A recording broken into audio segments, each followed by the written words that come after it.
Chapter 1, Character. Be a piece of the rock. Leadership is the capacity and will to rally men and women to a common purpose and the character which inspires confidence. Bernard Montgomery, British Field Marshal. Never, for the sake of peace and quiet, deny your own experience or convictions. Dag Hammarskjöld, statesman and Nobel Peace Prize winner. Putting it all on the line. If you've traveled through smaller airports or have much experience flying in corporate aircraft, you've probably seen or flown in a Lear jet. I've had the opportunity to fly in one a couple of times, and it's quite an experience. They're small, capable of carrying only 5 or 6 passengers, and very fast. It's like climbing into a narrow tube with jet engines strapped to it. I have to admit the whole experience of riding in a Lear jet is pretty exhilarating. But by far the most amazing thing to me about it is the time it saves. I've traveled literally millions of miles on airlines, and I'm accustomed to long drives to airports, car rental returns, shuttles, terminal congestion, and seemingly endless delays. It can be a nightmare. Flying on a Lear jet can easily cut travel time in half. The father of this amazing airplane was a man named Bill Lear. An inventor, aviator, and business leader, Lear held more than 150 patents, including those of the automatic pilot, car radio, and 8-track tapes. You can't win them all. Lear was a pioneer in his thinking, and in the 1950s, he could see the potential for the manufacture of small corporate jets. It took him several years to make his dream a reality, but in 1963, the first Lear jet made its maiden voyage, and in 1964, he delivered his first production jet to a client. Lear's success was immediate, and he quickly sold many aircraft. But not long after he got his start, Lear learned that 2 aircraft he'd built had crashed under mysterious circumstances. He was devastated. At that time, 55 Lear jets were privately owned, and Lear immediately sent word to all of the owners to ground their planes until he and his team could determine what had caused the crashes. The thought that more lives might be lost was far more important to him than any adverse publicity that action might generate in the media. As he researched the ill-fated flights, Lear discovered a potential cause, but he couldn't verify the technical problem on the ground. There was only one sure way to find out whether he had diagnosed the problem correctly. He would have to try to recreate it personally in the air. It was a dangerous process, but that's what he did. As he flew the jet, he nearly lost control and almost met the same fate as the other 2 pilots. But he did manage to make it through the tests, and he was able to verify the defect. Lear developed a new part to correct the problem and fitted all 55 planes with it, eliminating the danger. Grounding the planes cost Lear a lot of money, and it planted seeds of doubt in the minds of potential customers.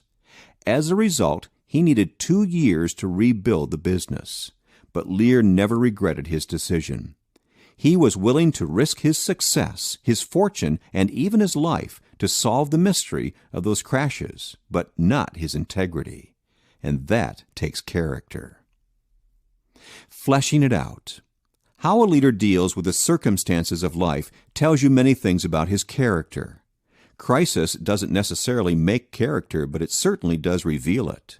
Adversity is a crossroads that makes a person choose one of 2 paths, character or compromise. Every time he chooses character, he becomes stronger, even if that choice brings negative consequences. As Nobel Prize-winning author Alexander Solzhenitsyn noted, the meaning of earthly existing lies not as we have grown used to thinking, in prospering, but in the development of the soul. The development of character is at the heart of our development, not just as leaders, but as human beings. What must every person know about character? Number 1, character is more than talk. Anyone can say that he has integrity, but action is the real indicator of character. Your character determines who you are. Who you are determines what you see. What you see determines what you do. That's why you can never separate a leader's character from his actions. If a leader's actions and intentions are continually working against each other, then look to his character to find out why. Number 2, talent is a gift, but character is a choice. We have no control over a lot of things in life. We don't get to choose our parents. We don't select the location or circumstances of our birth and upbringing. We don't get to pick our talents or IQ. But we do choose our character. In fact, we create it every time we make choices to cop out or dig out of a hard situation, to bend the truth or stand under the weight of it, to take the easy money or pay the price. As you live your life and make choices today, you are continuing to create your character. Number 3, character brings lasting success with people. True leadership always involves other people. As the leadership proverb says, if you think you're leading and no one is following you, then you're only taking a walk. Followers do not trust leaders whose character they know to be flawed, and they will not continue following them. Number 4, leaders cannot rise above the limitations of their character. Have you ever seen highly talented people suddenly fall apart when they achieved a certain level of success? The key to that phenomenon is character. Stephen Berglas, a psychologist at Harvard Medical School and the author of The Success Syndrome, says that people who achieve great heights but lack the bedrock character to sustain them through the stress are headed for disaster. He believes they are destined for one or more of the 4 A's: arrogance, painful feelings of aloneness, destructive adventure-seeking, or adultery. Each is a terrible price to pay for weak character. Reflecting on it. If you found yourself being sucked in by one of the 4 A's that Berglas identifies, call a timeout. Do what you must to step away from some of the stress of your success and seek professional help. Don't think that the valley you're in will pass with time, more money, or increased prestige. Unaddressed cracks in character only get deeper and more destructive with time. If you're not struggling with any of these 4 areas, you should still examine the condition of your character. Ask yourself whether your words and actions match all the time. When you say you'll finish an assignment, do you always follow through? If you tell your children that you'll make it to their recital or ball game, are you there for it? Can people trust your handshake as they would a legal contract?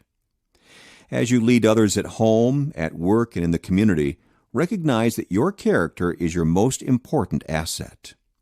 G. Allen Bernard, the president of Mid-Park Incorporated, stated, "The respect that leadership must have requires that one's ethics be without question.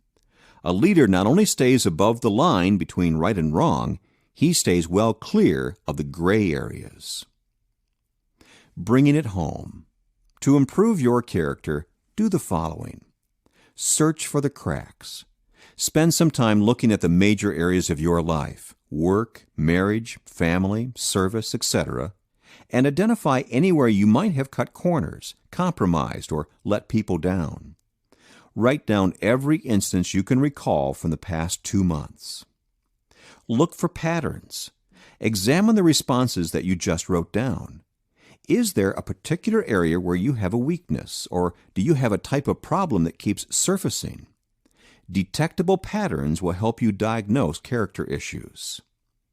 Face the music. The beginning of character repair comes when you face your flaws, apologize, and deal with the consequences of your actions. Create a list of people with whom you need to apologize for your actions, then follow through with sincere apologies. Rebuild. It's one thing to face up to your past actions, it's another to build a new future. Now that you've identified any areas of weakness, create a plan that will prevent you from making the same mistakes again. Daily takeaway. A man took his young daughter to a carnival, and she immediately ran over to a booth and asked for cotton candy. As the attendant handed her a huge ball of it, the father asked, "Sweetheart, are you sure you can eat all that?" "Don't worry, Dad," she answered. "I'm a lot bigger on the inside than on the outside." That's what real character is, being bigger on the inside. Chapter 2, Charisma. The first impression can seal the deal. How can you have charisma? Be more concerned about making others feel good about themselves than you are making them feel good about you. Dan Ryland, Vice President of Leadership Development, enjoy. I have yet to find the man, however exalted his station, who did not do better work and put forth greater effort under a spirit of approval than under a spirit of criticism. Charles Schwab, Industrialist. The cleverest in England. During the second half of the 19th century, two strong men vied for leadership of Great Britain's government, William Gladstone and Benjamin Disraeli. The two politicians were intense rivals. You can detect how they felt about each other based on a comment once made by Disraeli. The difference between a misfortune and a calamity? If Gladstone fell into the Thames River, it would be a misfortune. But if someone dragged him out again, it would be a calamity. Many people believe that Gladstone, leader of the Liberal Party for 3 decades, personified the best qualities of Victorian England. A career public servant, he was a great orator, a master of finance, and a staunchly moral man. He was made Prime Minister of the United Kingdom 4 different times, the only person in the nation's history to achieve that honor. Under his leadership, Great Britain established a national education system, instituted parliamentary reform, and saw the vote given to a significant number of people in the working classes. Benjamin Disraeli, who served twice as Prime Minister, had a different kind of background. In his 30s, he entered politics and built a reputation as a diplomat and social reformer. But his greatest accomplishment was masterminding Great Britain's purchase of shares in the Suez Canal. Though both men accomplished much for Britain, what really separated them as leaders was their approach to people. The difference can be best illustrated by a story told by a young woman who dined with the two rival statesmen on consecutive nights. When asked her impression of them, she said, "When I left the dining room after sitting next to Mr. Gladstone, I thought he was the cleverest man in England. But after sitting next to Mr. Disraeli, I thought I was the cleverest woman in England." Disraeli possessed a quality that drew people to him and made them want to follow him. He had charisma. Fleshing it out. Most people think of charisma as something mystical, almost undefinable. They think it's a quality that comes at birth or not at all, but that's not true. Charisma, plainly stated, is the ability to draw people to you. And like other character traits, it can be developed. To make yourself the kind of person who attracts others, you need to personify these pointers. Number 1, love life. People enjoy leaders who enjoy life. Think of the people you want to spend time with. How would you describe them? Grumpy? Bitter? Depressed? Of course not. They're celebrators, not complainers. They're passionate about life. If you want to attract people, you need to be like the people you enjoy being with. 18th century evangelist John Wesley recognized that, saying, "When you set yourself on fire, people love to come and see you burn." Number 2, put a 10 on every person's head. One of the best things you can do for people, which also attracts them to you, is to expect the best of them. I call it putting a 10 on everyone's head. It helps others think more highly of themselves, and at the same time, it also helps you. According to Jacques Wiesel, a survey of 100 self-made millionaires showed only one common denominator. These highly successful men and women could only see the good in people. Benjamin Disraeli understood and practiced this concept, and it was one of the secrets of his charisma. He once said, "The greatest good you can do for another is not just to share your riches, but to reveal to him his own." If you appreciate others, encourage them, and help them reach their potential, they will love you for it. Number 3, give people hope. French General Napoleon Bonaparte characterized leaders as dealers in hope. Like all great leaders, he knew that hope is the greatest of all possessions. If you can be the person who bestows that gift on others, they will be attracted to you, and they will be forever grateful. Number 4, share yourself. People love leaders who share themselves and their life journeys. As you lead people, give of yourself. Share wisdom, resources, and even special occasions. That's one of my favorite things to do. For example, I recently went to an annual storytelling festival in Jonesboro, Tennessee. It was something I'd wanted to do for years, and when I was finally able to work it into my schedule, my wife Margaret and I took 2 leaders from my staff and their wives. We had a wonderful time, and more important, I was able to add value to their lives by spending special time with them. When it comes to charisma, the bottom line is other-mindedness. Leaders who think about others and their concerns before thinking of themselves exhibit charisma. Reflecting on it. How would you rate yourself when it comes to charisma? Are other people naturally attracted to you? Are you well-liked? If not, you may possess one of these roadblocks to charisma. Pride. Nobody wants to follow a leader who thinks he is better than everyone else. Insecurity. If you're uncomfortable with who you are, others will be too. Moodiness. If people never know what to expect from you, they stop expecting anything. Perfectionism. People respect the desire for excellence, but dread totally unrealistic expectations. Cynicism. People don't want to be rained on by someone who sees a cloud around every silver lining. If you can stay away from these qualities, you can cultivate charisma. Bringing it home. To improve your charisma, do the following. Change your focus. Observe your interaction with people during the next few days. As you talk to others, determine how much of your conversation is concentrated on yourself. Determine to tip the balance in favor of focusing on others. Play the first impression game. Try an experiment. The next time you meet someone for the first time, try your best to make a good impression. Learn the person's name. Focus on his interests. Be positive. And most important, treat him as a 10. If you can do this for a day, you can do it every day, and that will increase your charisma overnight. Share yourself. Make it your long-term goal to share your resources with others. Think about how you can add value to 5 people in your life this year. They can be family members, colleagues, employees, or friends. Provide resources to help them grow personally and professionally, and share your personal journey with them. Daily takeaway. Pearl Mesta, the greatest Washington hostess since Dolly Madison, was asked the secret of her success in getting so many rich and famous people to attend her parties. "It's all in the greetings and goodbye," she replied. When a guest arrived, she met him saying, "At last you're here." And as each left, she said, "I'm sorry you have to leave so soon." Her agenda was to focus on others, not herself. That's charisma. Chapter 3, Commitment. It separates doers from dreamers. People do not follow uncommitted leaders. Commitment can be displayed in a full range of matters to include the work hours you choose to maintain, how you work to improve your abilities, or what you do for your fellow workers at personal sacrifice. Stephen Gregg, Chairman and CEO of Ethics Corporation.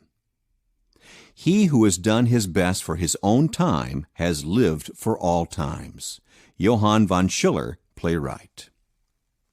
Old before his time. A couple of years ago, my wife Margaret and I had the opportunity to vacation in Italy. Our 2 greatest priorities were food and art. To find the finest food, we talked to friends who had been there. To see the finest artwork, we enlisted the help of a fantastic guide who was a buyer for New York's Metropolitan Museum of Art. During that tour, we saw many great pieces of artwork, but none struck me the way Michelangelo's David did. That's when I understood why it is called a masterpiece. Michelangelo lived an incredible life. Possibly the greatest artist of Western civilization, and certainly the most influential, he was born to sculpt. He once said that when he drank his wet nurse's milk as a baby, along with it came a love for the stonecutter's tools. He sculpted his first mature masterpiece at age 21. He completed his Pietà and David before age 30. In his early 30s, Michelangelo was summoned to Rome by Pope Julius II to sculpt a magnificent papal tomb, but was then asked to work on a painting project instead. At first, Michelangelo wanted to refuse, having no desire to paint a dozen figures in the ceiling of a small chapel in the Vatican. Though as a boy he had been trained to paint, his passion was sculpture. But when the Pope pressed him, he reluctantly accepted the assignment. Scholars believe Michelangelo's rivals pushed for him to get the job, hoping he would refuse it and lose favor with the Pope, or take it and discredit himself. But once Michelangelo accepted the assignment, he thoroughly committed himself to it, expanding the project from a simple depiction of the 12 apostles to include more than 400 figures and 9 scenes from the book of Genesis. For 4 grueling years, the artist lay on his back painting the ceiling of the Sistine Chapel, and he paid a great price. The work permanently damaged his eyesight and wore him down. Michelangelo said, "After 4 tortured years, more than 400 over life-sized figures, I felt as old and as weary as Jeremiah. I was only 37, yet friends did not recognize the old man I had become." The impact of Michelangelo's commitment was far-reaching. He pleased his benefactor, the Pope, and received other commissions from the Vatican. But more important, he made a huge impact in the artistic community. His Sistine Chapel frescoes were so boldly painted, so original, so exquisitely executed, that they caused many fellow artists, including the gifted painter Raphael, to alter their style. Art historians maintain that Michelangelo's masterpiece forever changed the course of painting in Europe, and it laid a foundation for his equally important impact on sculpture and architecture. Undoubtedly, Michelangelo's talent created the potential for greatness, but without commitment, his influence would have been minimal. That level of commitment could be seen in his attention to the fine details as well as the overarching vision. When asked why he was working so diligently on a dark corner of the Sistine Chapel that no one would ever see, Michelangelo's simple reply was, "God will see." Fleshing it out. The world has never seen a great leader who lacked commitment. Ed McElroy of U.S. Air spoke of its importance. Commitment gives us new power. No matter what comes to us, sickness, poverty, or disaster, we never turn our eye from the goal. What is commitment? To each person, it means something different. To the boxer, it's getting off the mat one more time than you've been knocked down. To the marathoner, it's running another 10 miles when your strength is gone. To the soldier, it's going over the hill not knowing what's waiting on the other side. To the missionary, it's saying goodbye to your own comfort to make life better for others. To the leader, it's all that and more, because everyone you lead is depending on you. If you want to be an effective leader, you have to be committed. True commitment inspires and attracts people. It shows them that you have conviction. They will believe in you only if you believe in your cause. As the law of buy-in states, people buy into the leader, then the vision. What is the true nature of commitment? Take a look at 3 observations. Number 1, commitment starts in the heart. Some people want everything to be perfect before they're willing to commit themselves to anything. But commitment always precedes achievement. I am told that in the Kentucky Derby, the winning horse effectively runs out of oxygen after the first half mile, and he goes the rest of the way on heart. That's why all great athletes recognize its importance. NBA legend Michael Jordan explains that heart is what separates the good from the great. If you want to make a difference in other people's lives as a leader, look into your heart to see if you're really committed. Number 2, commitment is tested by action. It's one thing to talk about commitment, it's another to do something about it. The only real measure of commitment is action. Arthur Gordon acknowledged, "Nothing is easier than saying words. Nothing is harder than living them day after day." Someone told me about a newly elected judge who had won office in a special county election. During his acceptance speech, he said, "I wish to thank the 424 people who promised to vote for me. I wish to thank the 316 people who said they did vote for me. I wish to thank the 47 people who came out last Thursday to vote, and I wish to thank the 26 folks who actually did vote for me." How are you doing when it comes to following through on your commitments? Number 3, commitment opens the door to achievement. As a leader, you will face plenty of obstacles and opposition if you don't already, and there will be times when commitment is the only thing that carries you forward. David McNally commented, "Commitment is the enemy of resistance, for it is the serious promise to press on, to get up, no matter how many times you're knocked down." If you want to get anywhere worthwhile, you must be committed. Reflecting on it. When it comes to commitment, there are really only 4 types of people. 1. Cop-outs. People who have no goals and do not commit. 2. Holdouts. People who don't know if they can reach their goals, so they're afraid to commit. 3. Dropouts. People who start toward a goal but quit when the going gets tough. And 4. All-outs. People who set goals, commit to them, and pay the price to reach them. What kind of person are you? Have you been reaching your goals? Are you achieving all that you believe you can? Do people believe in you and follow you readily? If your answer to any of these questions is no, the problem may be your level of commitment. Bringing it home. To improve your commitment, do the following. Measure it. Sometimes we think we're committed to something, yet our actions indicate otherwise. Take out your calendar and your checkbook register. Spend a few hours tallying up how you spend your time and where you spend your money. Look at how much time you spend at work, in service, with family, in health and recreation activities, and so forth. Figure out how much money you spent on living expenses, entertainment, personal development, and giving. All these things are true measures of your commitment. You may be surprised by what you find. Know what's worth dying for. One of the questions every leader must ask himself is, what am I willing to die for? If it came down to it, what in life would you not be able to stop doing no matter what the consequences were? Spend some time alone meditating on that thought. Write down what you discover. Then see if your actions match your ideals. Use the Edison method. If taking the first step toward commitment is a problem, try doing what Thomas Edison did. When he had a good idea for an invention, he would call a press conference to announce it. Then he'd go into the lab and invent it. Make your plans public, and you might be more committed to following through with them. Daily takeaway. Former pro basketball player Bill Bradley attended a summer basketball camp at age 15 conducted by Easy Ed McCauley. During that camp, McCauley made a statement that changed Bradley's life. Just remember that if you're not working at your game to the utmost of your ability, there will be someone out there somewhere with equal ability, and one day you'll play each other, and he'll have the advantage. How do you measure up against that standard?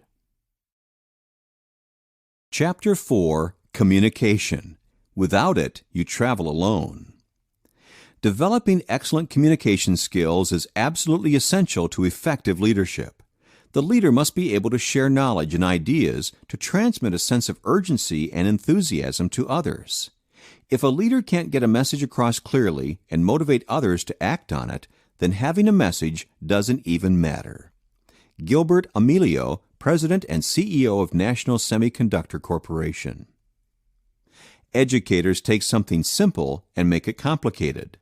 Communicators take something complicated and make it simple. John C. Maxwell. A great communicator in all circumstances. Many American presidents have made an impact in our country as great communicators. John F. Kennedy, Franklin D. Roosevelt, and Abraham Lincoln come to mind as outstanding examples. But only one president in our lifetime was called the great communicator, and that was Ronald Reagan.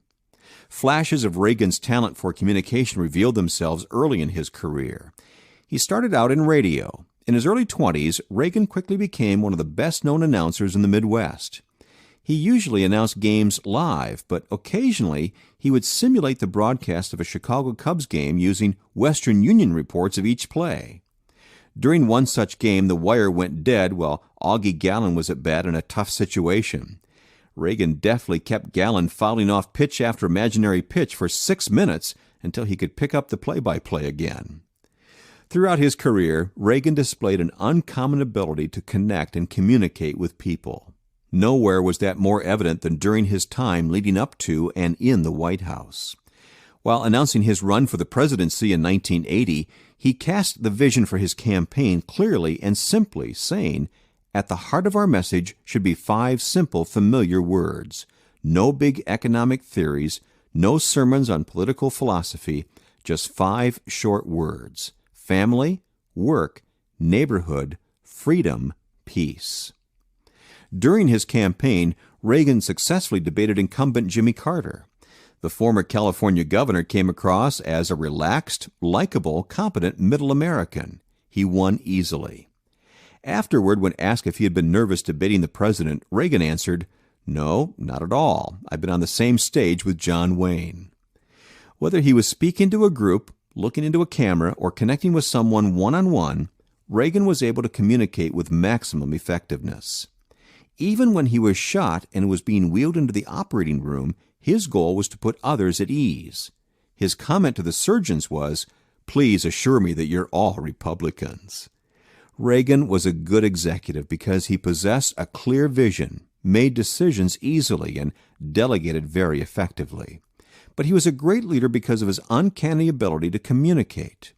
When it came to leading the country, people knew who he was, where he stood, and what he wanted, and they couldn't wait to get on board with him. Communication made him the kind of leader that people wanted to follow. Fleshing it out. Even if you don't have your sights set on leading the country as Ronald Reagan did, you still need to possess the ability to communicate. The success of your marriage, job, and personal relationships depends greatly on it. People will not follow you if they don't know what you want or where you're going. You can be a more effective communicator if you follow 4 basic truths. Number 1, simplify your message. Communication is not just what you say, it's also how you say it. Contrary to what some educators teach, the key to effective communication is simplicity. Forget about impressing people with big words or complex sentences. If you want to connect with people, keep it simple. Napoleon Bonaparte used to tell his secretaries, "Be clear, be clear, be clear." A story about a junior executive gives a blueprint for effective communication. A young man was invited to speak to a large group for the first time, so he approached his mentor for advice about giving a good speech. The older man said, "Write an exciting opening that will grab everybody in your audience.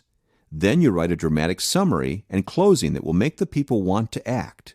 Then put them as close together as possible." Number 2, see the person.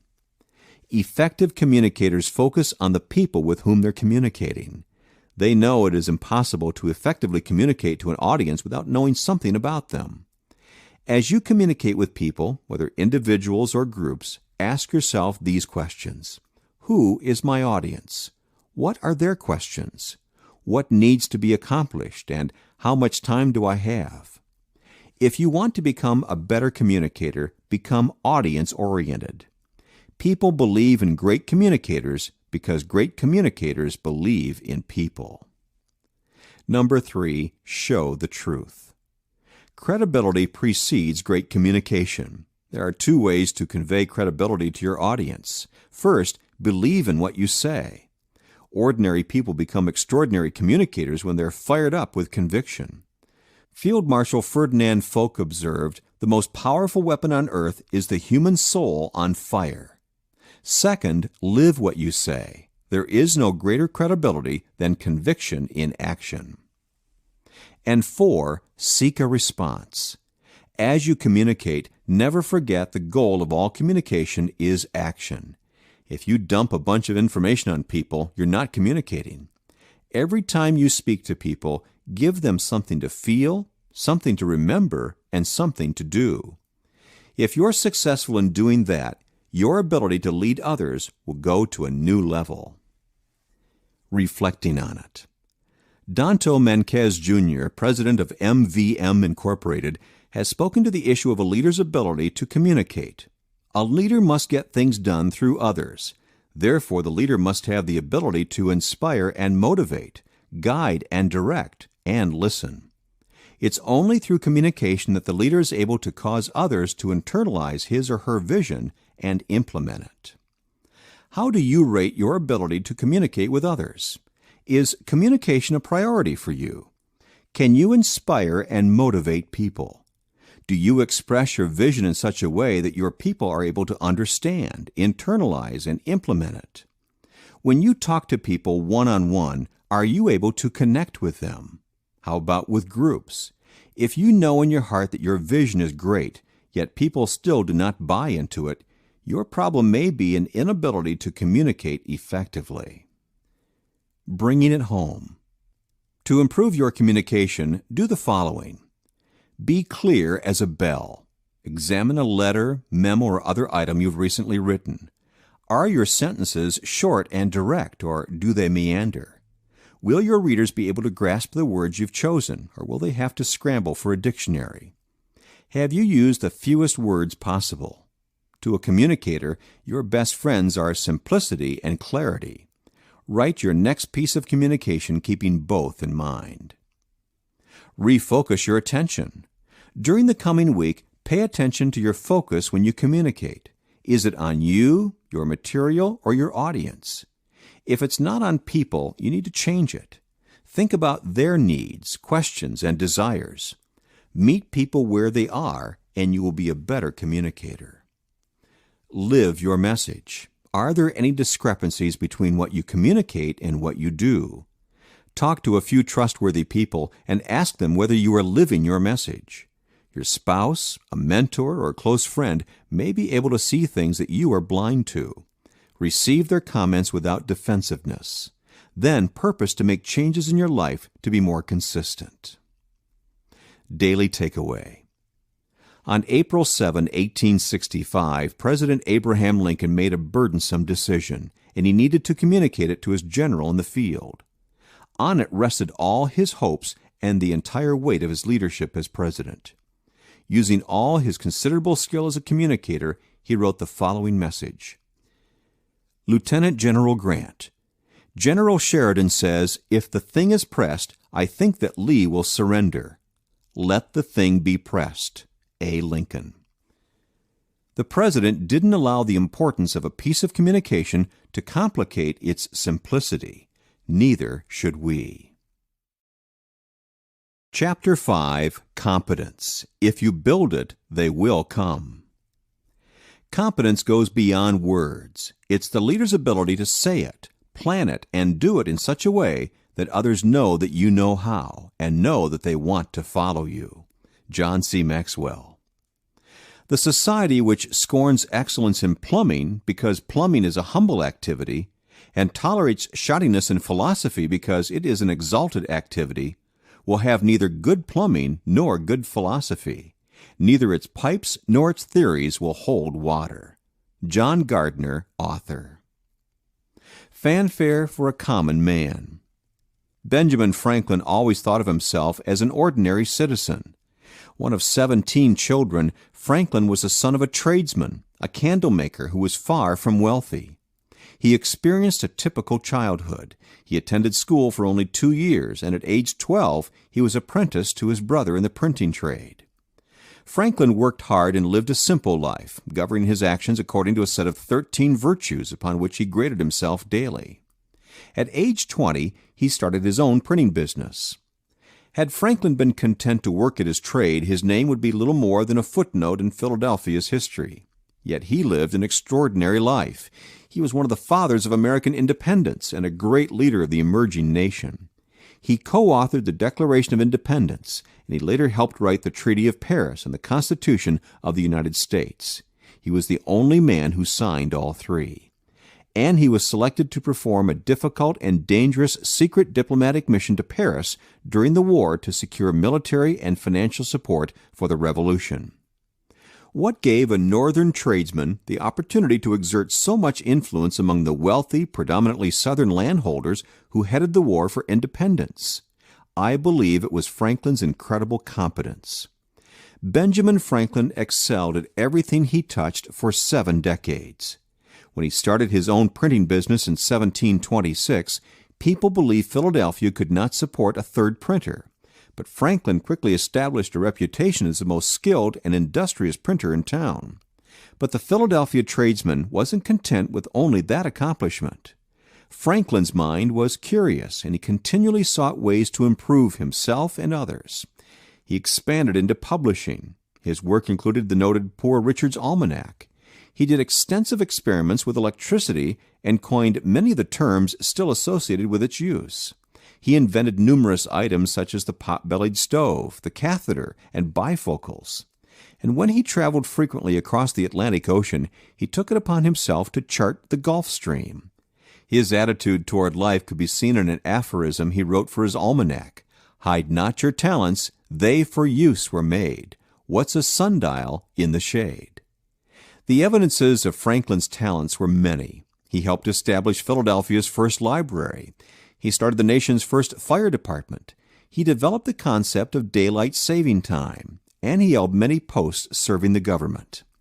For the most part, Franklin was recognized for his ability, but sometimes he had to let his competence speak for itself. During a time when he was working on improvements in agriculture, he discovered that plaster made grains and grasses grow better, but he had a difficult time convincing his neighbors about the discovery. His solution? When spring arrived, he went to a field close to a path, dug out some letters into the dirt with his hands, put plaster into the ruts, and then sowed seed over the whole area. As people passed that way in following weeks, they could see green letters growing brighter than the rest of the field. They said simply, "This has been plastered." People got the message. Fleshing it out. We all admire people who display high competence, whether they are precision craftsmen, world-class athletes, or successful business leaders. But the truth is that you don't have to be a Fabergé, Michael Jordan, or Bill Gates to excel in the area of competence. If you want to cultivate that quality, here's what you need to do. Number 1, show up every day. There's a saying, all things come to him who waits. Unfortunately, sometimes it's just the leftovers from the people who got there first. Responsible people show up when they're expected, but highly competent people take it a step farther. They don't show up in body only. They come ready to play every day, no matter how they feel, what kind of circumstances they face, or how difficult they expect the game to be. Number 2, keep improving. Like Benjamin Franklin, all highly competent people continually search for ways to keep learning, growing, and improving. They do that by asking why. After all, the person who knows how will always have a job, but the person who knows why will always be the boss. Number 3, follow through with excellence. I've never met a person I considered competent who didn't follow through. I bet it's the same for you. Willa A. Foster remarked, "Quality is never an accident. It is always the result of high intention, sincere effort, intelligent direction, and skillful execution. It represents the wise choice of many alternatives."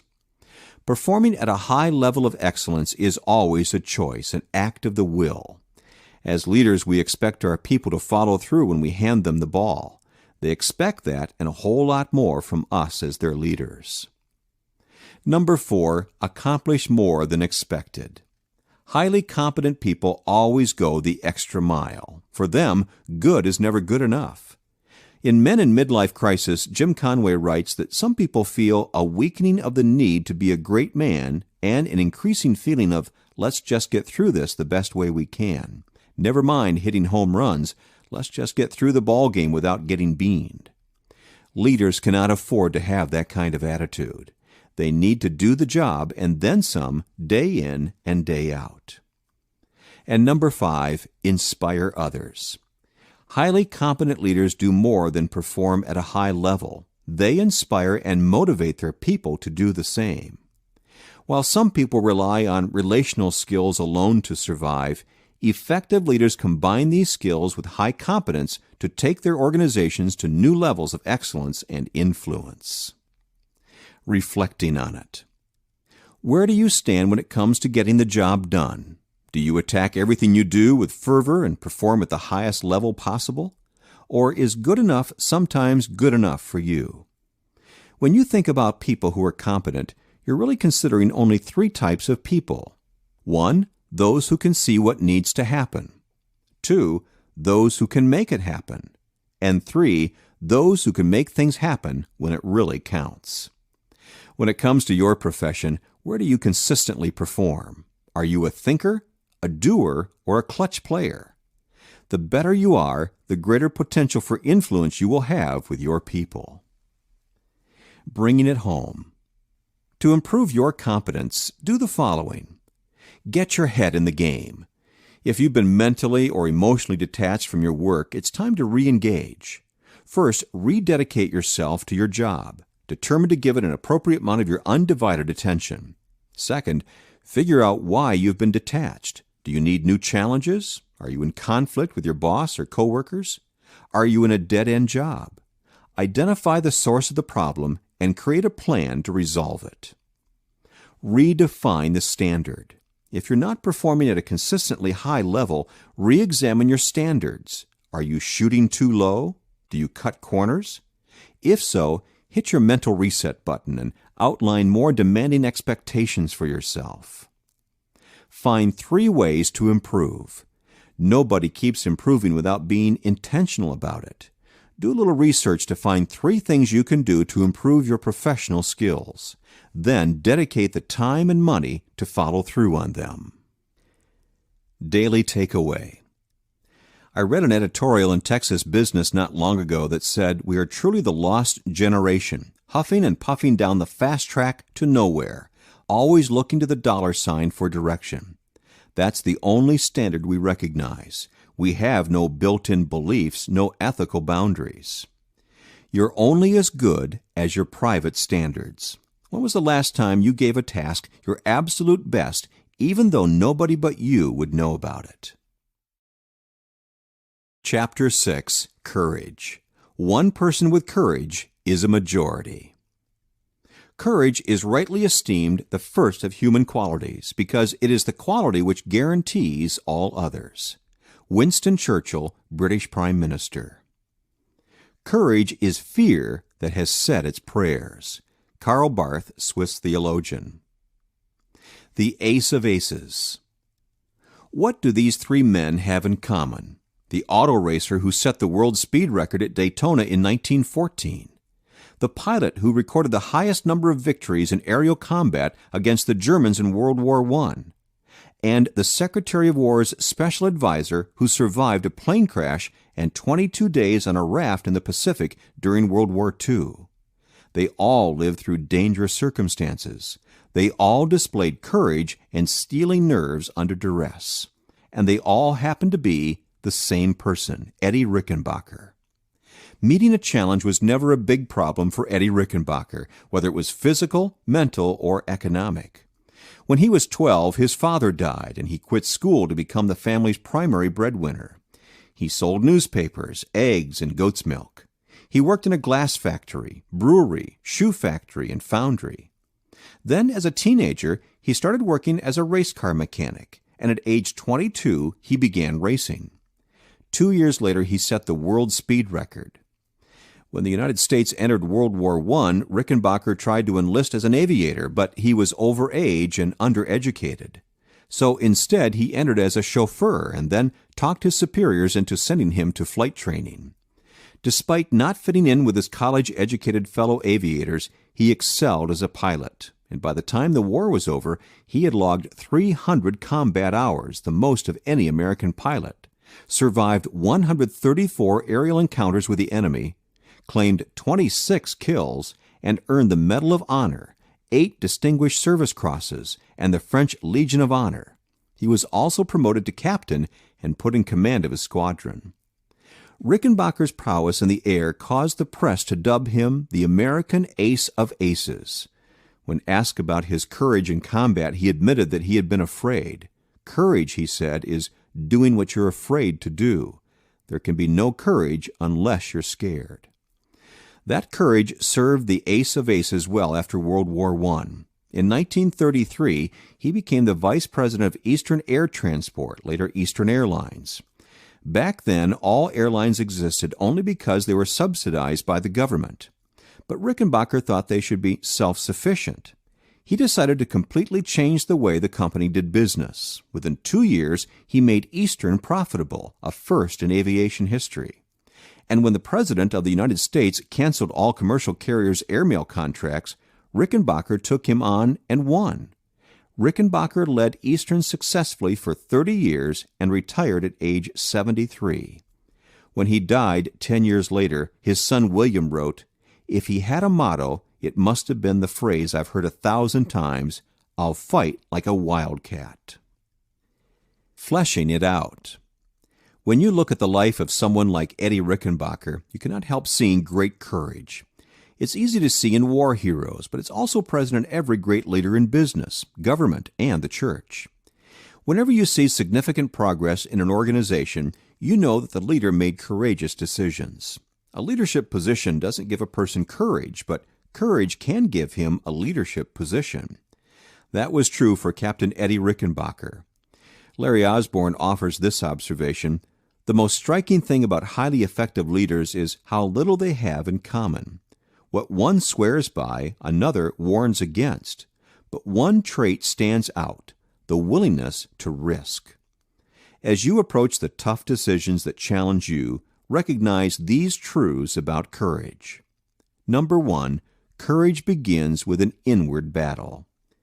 Every test you face as a leader begins within you. The test of courage is no different. As psychotherapist Sheldon Kopp notes, all the significant battles are waged within self.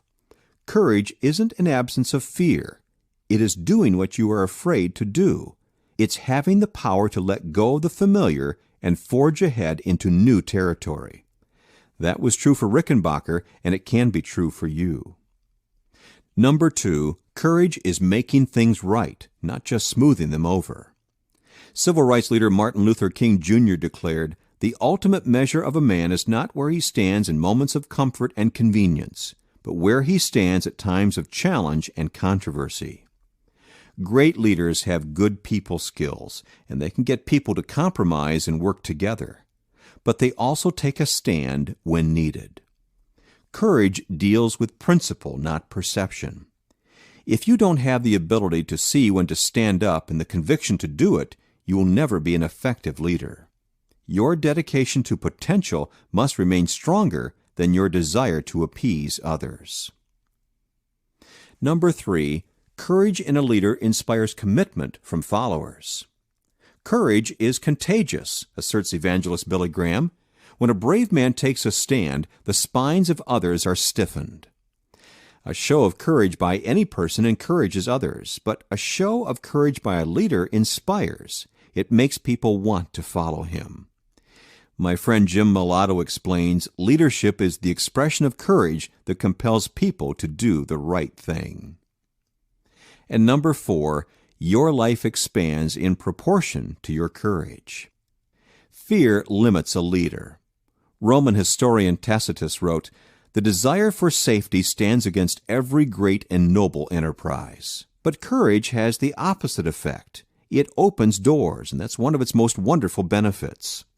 Perhaps that's why British theologian John Henry Newman said, "Fear not that your life will come to an end, but that it will never have a beginning." Courage not only gives you a good beginning, but it also provides a better future. What's ironic is that those who don't have the courage to take risks and those who do experience the same amount of fear in life. The only difference is that those who don't take chances worry about trivial things. If you're going to have to overcome your fear and doubts anyway, you might as well make it count. Reflecting on it. Eleanor Roosevelt acknowledged, "You gain strength, courage, and confidence by every experience in which you really stop to look fear in the face. You are able to say to yourself, 'I lived through this horror. I can take the next thing that comes along.' You must do the thing you think you cannot do." How do you tend to handle fear? Do you embrace it? Are stretching experiences a regular part of your daily life? Or have you retreated so far into your comfort zone that you don't ever even feel fear? How must you change to develop a spirit of courage in your life? Bringing it home. To improve your courage, do the following. Face the music. Go out and do something stretching simply for the sake of growing in courage. Skydive. Speak in front of an audience, most people's greatest fear. Perform in a play. Go whitewater rafting, rock climb. It doesn't matter what you do as long as it causes you to face a genuine fear. Talk to that person. Most people are avoiding confrontation with someone in their lives, an employee, a relative, or a coworker. If that's true for you, talk to that person this week. Don't dump on him or abuse him. Speak the truth in love. You won't be so afraid to do it if you've already skydived, rafted, etc. Take a giant step. Maybe you've been afraid to make a career move. If you've known in your heart that you should have changed jobs or started that new business, now is the time to face up to it. Take the time to really look at it. Talk to your spouse, your mentor, and a trusted friend or two. If it's the right thing to do, then do it. Daily takeaway. A 19th century circuit riding preacher named KtRtVYz7rEs was preparing to deliver a sermon one Sunday when he was warned that President Andrew Jackson was in attendance, and he was asked to keep his remarks inoffensive. During that message, he included these statements: "I have been told that Andrew Jackson is in this congregation, and I have been asked to guard my remarks. What I must say is that Andrew Jackson will go to hell if he doesn't repent of his sin." After the sermon, Jackson strode up to Cartwright. "Sir," the president said, "if I had a regiment of men like you, I could whip the world." A courageous act often brings unexpected, positive results. Chapter 7, Discernment. Put an end to unsolved mysteries. Smart leaders believe only half of what they hear. Discerning leaders know which half to believe. John C. Maxwell. The first rule of holes: when you're in one, stop digging. Molly Ivins, columnist. Always at the heart of the matter. Maria Sklodowska always wanted to get to the heart of things. As a child growing up in Poland, she loved school and learning. When her parents lost their teaching jobs and took in boarders to survive, she spent endless hours helping with the chores. But that didn't stop her from finishing first in her high school class, and her exams were in Russian. Since higher education wasn't available to her, she became a governess and tutor. Somehow she managed to save enough money to send her older sister through medical school in Paris. Then she also moved to France to study at the Sorbonne. 2 years later, she finished first in her class in physics. Another year of study earned her a master's degree in mathematics. It was then that she turned her attention full-time to research, conducting experiments for a French industrial society. But her real passion was searching for the secret to uranium's rays. While looking for a better laboratory, Maria met the man who would become her husband and research partner, Pierre. You've probably heard of Maria Sklodowska, but it's likely that you learned the name she preferred after she married Pierre Curie in 1895. She called herself Madame Marie Curie. Madame Curie went on to do groundbreaking work in the field of radioactivity, a term she coined, and she opened the door to the study of nuclear physics and modern medical radiology. And when Pierre died in an accident in 1906, Marie Curie continued the work and made many additional breakthroughs. "Life is not easy for any of us," she once said, "but what of that? We must have perseverance and, above all, confidence in ourselves. We must believe that we are gifted for something and that this thing must be attained." Her research brought her great recognition: 15 gold medals, 19 degrees, and 2 Nobel Prizes, one in physics and one in chemistry. Curie's tenacity was evident not only in her desire to know, but also in her practical application of her research. During World War I, she noted what was happening on the battlefields and recognized that the technology she had discovered could help save lives. She and her daughter Irene, who would later also win a Nobel Prize, developed X-radiography and then led a movement to equip ambulances with X-ray equipment. And Curie trained 150 technicians to use it. Curie also helped found the Radium Institute at the University of Paris. Not only did she oversee the building of its laboratories, but she raised funds and materials in Europe and the United States to equip it. Curie observed, "Nothing in life is to be feared. It is only to be understood." Her intelligence and discernment allowed her to understand and discover many things that have made a positive impact on our world. Unfortunately, keen discernment did not extend to her health. Because she was on the cutting edge of research with radioactive materials, she did not protect herself from the effects of radiation. Her work slowly killed her. Rather suddenly, her health declined, and in 1934, she died of leukemia at age 66. Fleshing it out. Discernment can be described as the ability to find the root of the matter, and it relies on intuition as well as rational thought. Effective leaders need discernment, although even good leaders don't display it all the time. For example, read these comments made by leaders, which I like to think of as famous last words. "I tell you, Wellington is a bad general. The English are bad soldiers. We will settle the matter by lunchtime." Napoleon Bonaparte at breakfast with his generals, preceding the Battle of Waterloo, 1815. "I think there is a world market for about 5 computers." Thomas J. Watson, chairman of IBM, 1943. "I don't need bodyguards." Jimmy Hoffa, 1 month before his disappearance, 1975. Discernment is an indispensable quality for any leader who desires to maximize effectiveness. It helps to do several important things. Number 1, discover the root issues. Leaders of large organizations must cope with tremendous chaos and complexity every day. They are never able to gather enough information to get a complete picture of just about anything. As a result, they have to rely on discernment. Researcher Henry Mintzberg of McGill University stated, "Organizational effectiveness does not lie in that narrow-minded concept called rationality. It lies in the blend of clear-headed logic and powerful intuition." Discernment enables a leader to see a partial picture, fill in the missing pieces intuitively, and find the real heart of a matter. Number 2, enhance your problem solving. If you can see the root issue of a problem, you can solve it. The closer a leader is to his area of gifting, the stronger his intuition and ability to see root causes. If you want to tap into your discernment potential, work in your areas of strength. Number 3, evaluate your options for maximum impact. Management consultant Robert Heller has this advice: never ignore a gut feeling, but never believe that it's enough. Discernment isn't relying on intuition alone, nor is it relying only on intellect.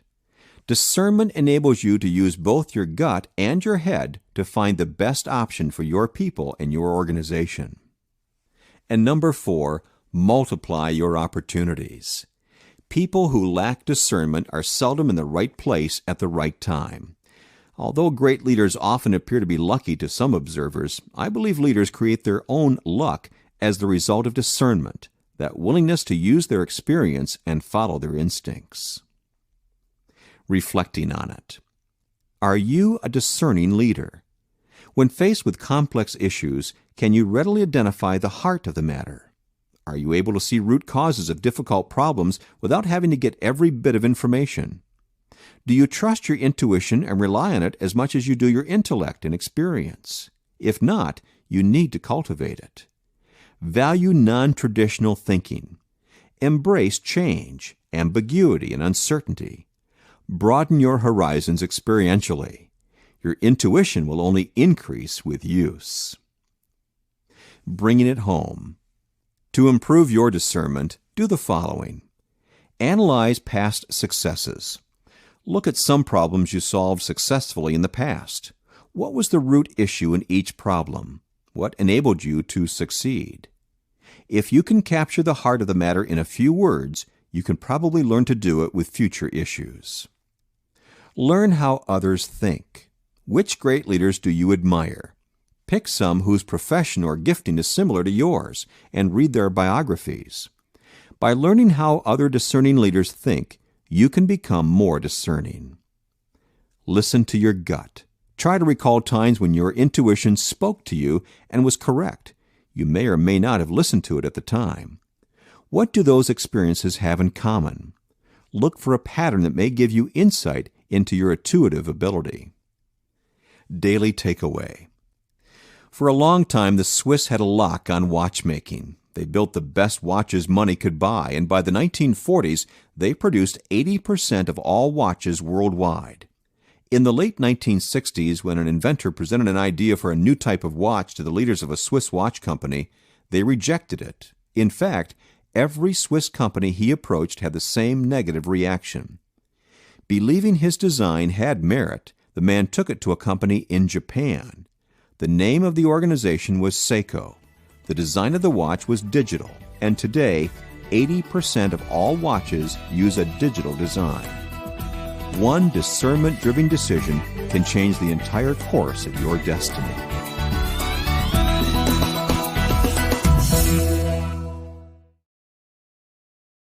Now you can get 2 premium Audible audiobooks totally free with a free Audible trial.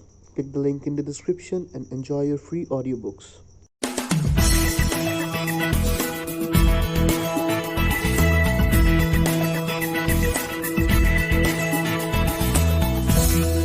Chapter 8, Focus. The sharper it is, the sharper you are. If you chase 2 rabbits, both will escape. Unknown. What people say, what people do, and what they say they do are entirely different things.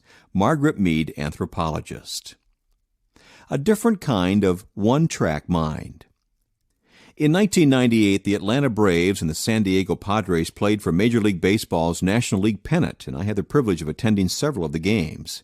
Back when I lived in San Diego, I was a die-hard Padres fan, but when I moved to Atlanta in 1997, I changed my allegiance to the Braves. I rooted for them all season long until they faced San Diego in the playoffs. Why did I change? I could not bring myself to root against Tony Gwynn.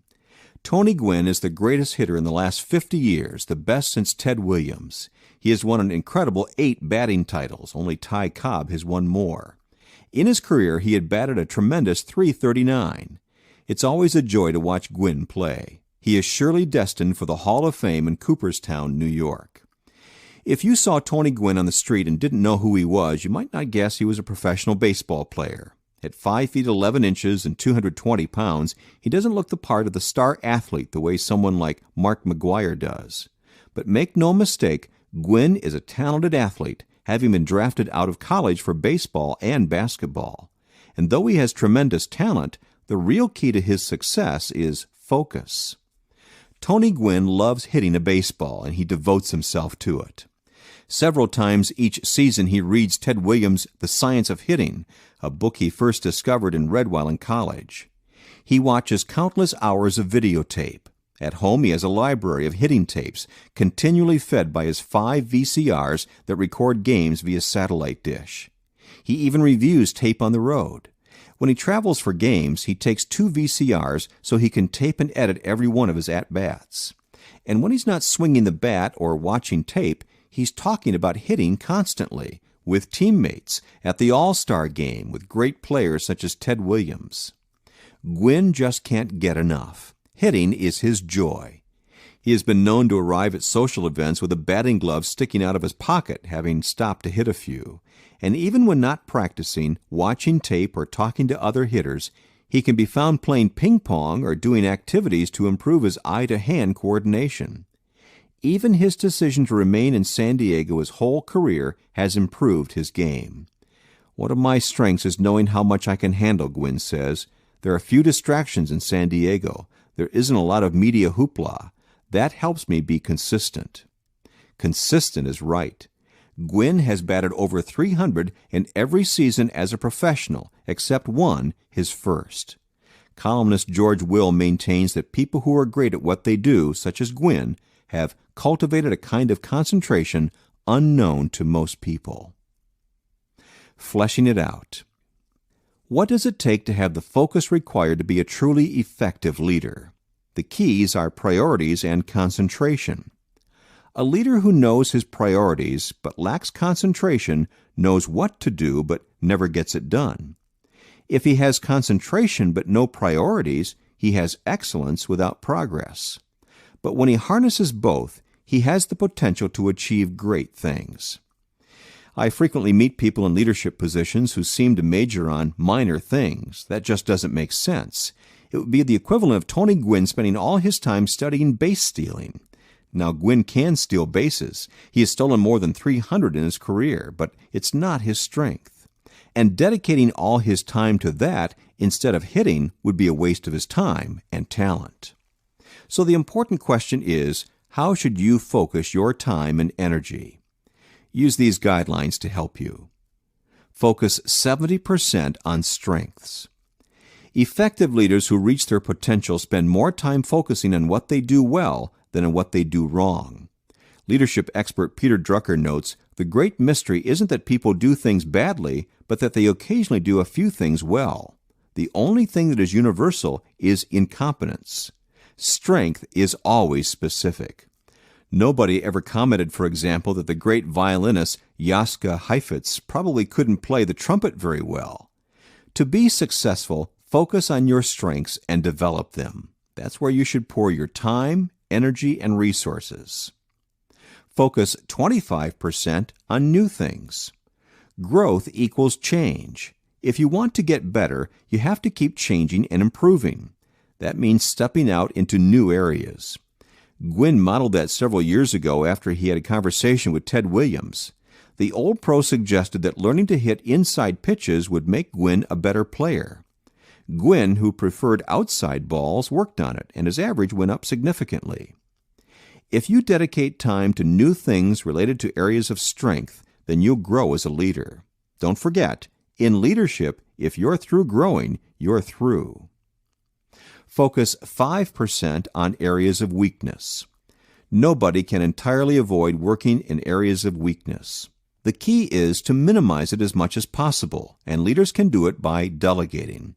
For example, I delegate detail work to others. A team of people at the Enjoy group handles all the logistics of my conferences. That way, when I'm there, I stick to the things I do best, such as the actual speaking. Reflecting on it. How would you rate yourself in the area of focus? Have you been majoring in minor things? Have you spent so much time showing up your weaknesses that you failed to build up your strengths? Do the people with the least potential monopolize your time? If so, you've probably lost focus. To get back on track with your focus, do these things. Work on yourself. You are your greatest asset or detriment. Work at your priorities. You will have to fight for them. Work in your strengths. You can reach your potential. Work with your contemporaries. You can't be effective alone. Bringing it home. To improve your focus, do the following. Shift to strengths. Make a list of 3 or 4 things you do well in your job. What percentage of your time do you spend doing them? What percentage of your resources is dedicated to these areas of strength?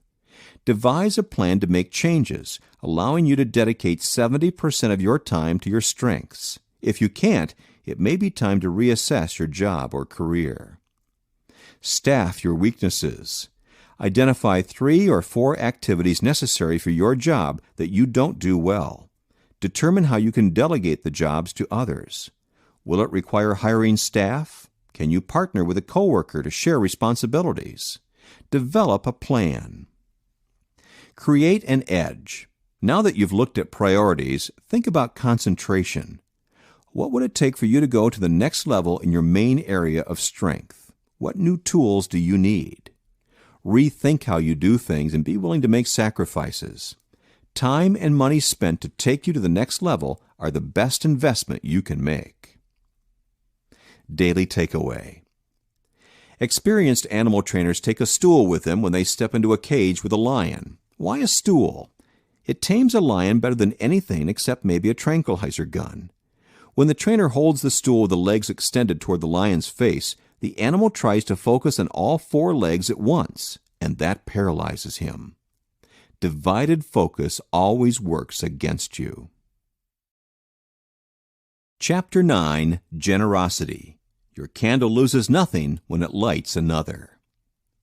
No person was ever honored for what he received. Honor has been the reward for what he gave. Calvin Coolidge, American President. Giving is the highest level of living. John C. Maxwell. It starts in the heart. When you think of generous people, who comes to mind? Do you picture a millionaire philanthropist from the turn of the century, such as Andrew Carnegie, J.P. Morgan, and Andrew Mellon? Do you think of contemporary givers such as Joan Kroc or Bill Gates? Those people have given away millions of dollars. But I want to acquaint you with another giver. She is someone you've probably never heard of, yet she typifies the deepest kind of giving, the kind that can come only from the heart. Her name is Elisabeth Elliot. In the early 1950s, she accompanied a group of missionaries to Ecuador with the hope of reaching the Quechua Indians. Among that group was a young man named Jim, who had been courting her since 1947. While they worked together and gave their lives to serving the Ecuadorian Indians, they finally decided to give themselves to each other and were married. They had been together about 2 years and had a 10-month-old daughter named Valerie when Jim and 4 other missionaries felt compelled to make contact with another small group of Indians living in the area called the Auca. The Indians had a fierce reputation. The earliest record of any contact with them was of their killing a priest in the 1600s. Since then, they had attacked every outsider who came their way. Even the other Ecuadorian Indians avoided them because of their brutality. As Jim and the others prepared to make contact, Elisabeth knew that the 5 men would be putting themselves in danger, but she was resolute. The 2 of them had given their lives to this mission. For several weeks, a missionary pilot flew a small plane over an Aucan village and dropped supplies and other items as gifts. They even included pictures of themselves to prepare the tribespeople for their first contact. A few weeks later, Jim and 4 others landed on a small stretch of beach on the KtRtVYz7rEs River and set up camp. There they made contact with 3 Aucans, a man and 2 women who seemed to be friendly and receptive. And in following days they met with several others. They told their wives by radio that they seemed to be making significant progress in befriending the tribe. But then, a few days later, the men failed to check in with the base camp at an appointed time. Their wives waited in vain to hear from them. Minutes passed, then hours, and then a day. Elisabeth and the others feared the worst. A search party went out to look for the men and radioed back bad news. They had spotted the body of a white man floating in the river. The searchers found the men one by one. With each it was the same. He had been slashed with Aucan spears. All 5 of the men were dead. Under those circumstances, many people in Elisabeth Elliot's shoes would have gone home. It's one thing to be willing to give up a comfortable life in the United States to help other people. It's quite another to give up your spouse. But Elliot had a truly generous heart. Despite her terrible loss, she still wanted to help the people of Ecuador. She stayed and served the Quechuans with whom she was living. What happened after that is even more remarkable. Other missionaries continued trying to make contact with an Aucan village, and after a couple of years, they succeeded. Immediately, Elisabeth Elliot rushed to the village. Was it to seek revenge? No, it was to work with the people there and serve them. Elliot lived and worked among the Aucan people for 2 years, and many of them gladly accepted the message of God's love she carried, including 2 of the 7 men who had killed her husband. Fleshing it out. Nothing speaks to others more loudly or serves them better than generosity from a leader. True generosity isn't an occasional event. It comes from the heart and permeates every aspect of a leader's life, touching his time, money, talents, and possessions. Effective leaders, the kind that people want to follow, don't gather things just for themselves. They do it in order to give to others. Cultivate the quality of generosity in your life. Here's how. Number 1, be grateful for whatever you have. It's hard for a person to be generous when he's not satisfied with what he has. Generosity rises out of contentment, and that doesn't come with acquiring more. Millionaire John D. Rockefeller admitted, "I have made millions, but they have brought me no happiness." If you're not content with little, you won't be content with a lot. And if you're not generous with little, you won't suddenly change if you become wealthy. Number 2, put people first. The measure of a leader is not the number of people who serve him, but the number of people he serves. Generosity requires putting others first. If you can do that, giving becomes much easier. Number 3, don't allow the desire for possessions to control you. According to my friend Earl Wilson, people can be divided into 3 groups: haves, have-nots, and have not paid for what they have. More and more people are becoming enslaved to the desire to acquire. Author Richard Foster writes, "Owning things is an obsession in our culture. If we own it, we feel we can control it. And if we can control it, we feel it will give us more pleasure. The idea is an illusion." If you want to be in charge of your heart, don't allow possessions to take charge of you. Number 4, regard money as a resource. Someone once said that when it comes to money, you can't win. If you focus on making it, you're materialistic. If you try to but don't make any, you're a loser. If you make a lot and keep it, you're a miser. If you make it and spend it, you're a spendthrift. If you don't care about making any, you're unambitious. If you make a lot and still have it when you die, you're a fool for trying to take it with you. The only way to really win with money is to hold it loosely and be generous with it to accomplish things of value. As E. Stanley Jones said, "Money is a wonderful servant, but a terrible master. If it gets on top and you get under it, you will become its slave."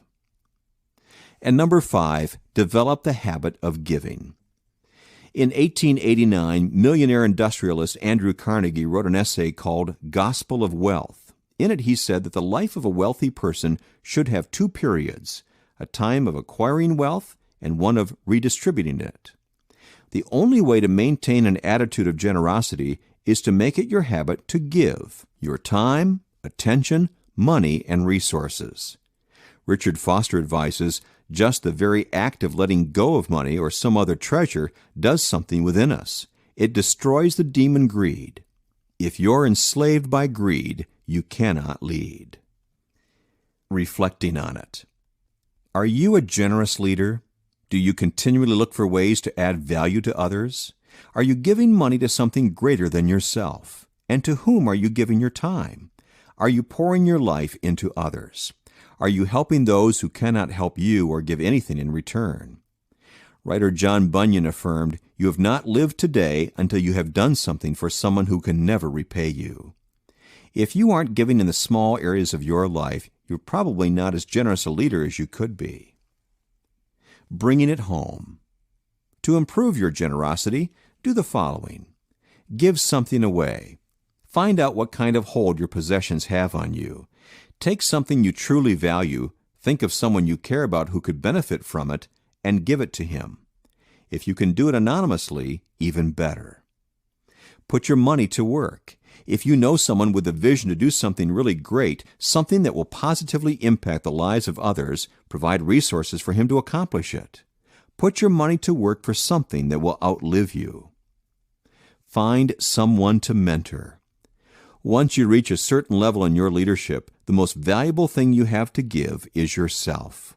Find someone to pour your life into. Then give him time and resources to become a better leader. Daily takeaway. When popular French author Dominique Lapierre first traveled to India to do research for a new book, he went in style in a Rolls-Royce Silver Shadow he had just purchased with a book advance. While he was there, he got what he needed for his book, The City of Joy. But he also received something else, a passion to help the poor and miserable people he discovered there. That discovery changed his life forever. Now he divides his time between writing, fundraising, and donating time and money to help the people. His attitude can be summed up by the words of Indian poet Rabindranath Tagore, which are printed on the back of Lapierre's business card. All that is not given is lost. What are you currently losing by holding on to it? Chapter 10, Initiative.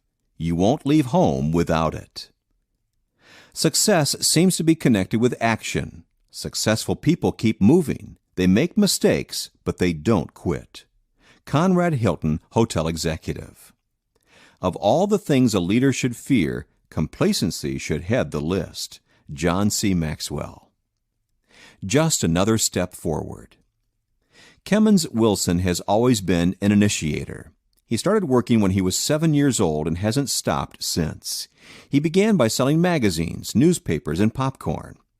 In 1930, at the ripe old age of 17, he decided to try a salaried job for the first time, working for a cotton broker. He made $12 a week writing figures on the broker's price board.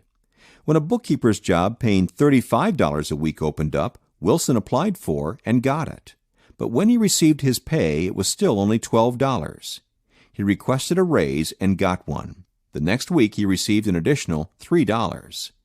When he asked why he didn't get the same $35 as the other bookkeeper, he was told the company wouldn't pay that kind of money to a 17-year-old kid. Wilson gave his notice. That was the last time in more than 75 years that he took a salaried job. Wilson made money in a variety of businesses after that: pinball machines, soft drink distribution, and vending machines. And he was able to save enough money to build his mother a house. That's when he realized home building had a lot of potential. So he went into the business in Memphis and made a fortune, capitalizing on the post-war building boom. Wilson's initiative made him a lot of money, but it didn't make an impact on the world, not until 1951, that is. That was the year the Memphis businessman took his family on vacation to Washington, D.C.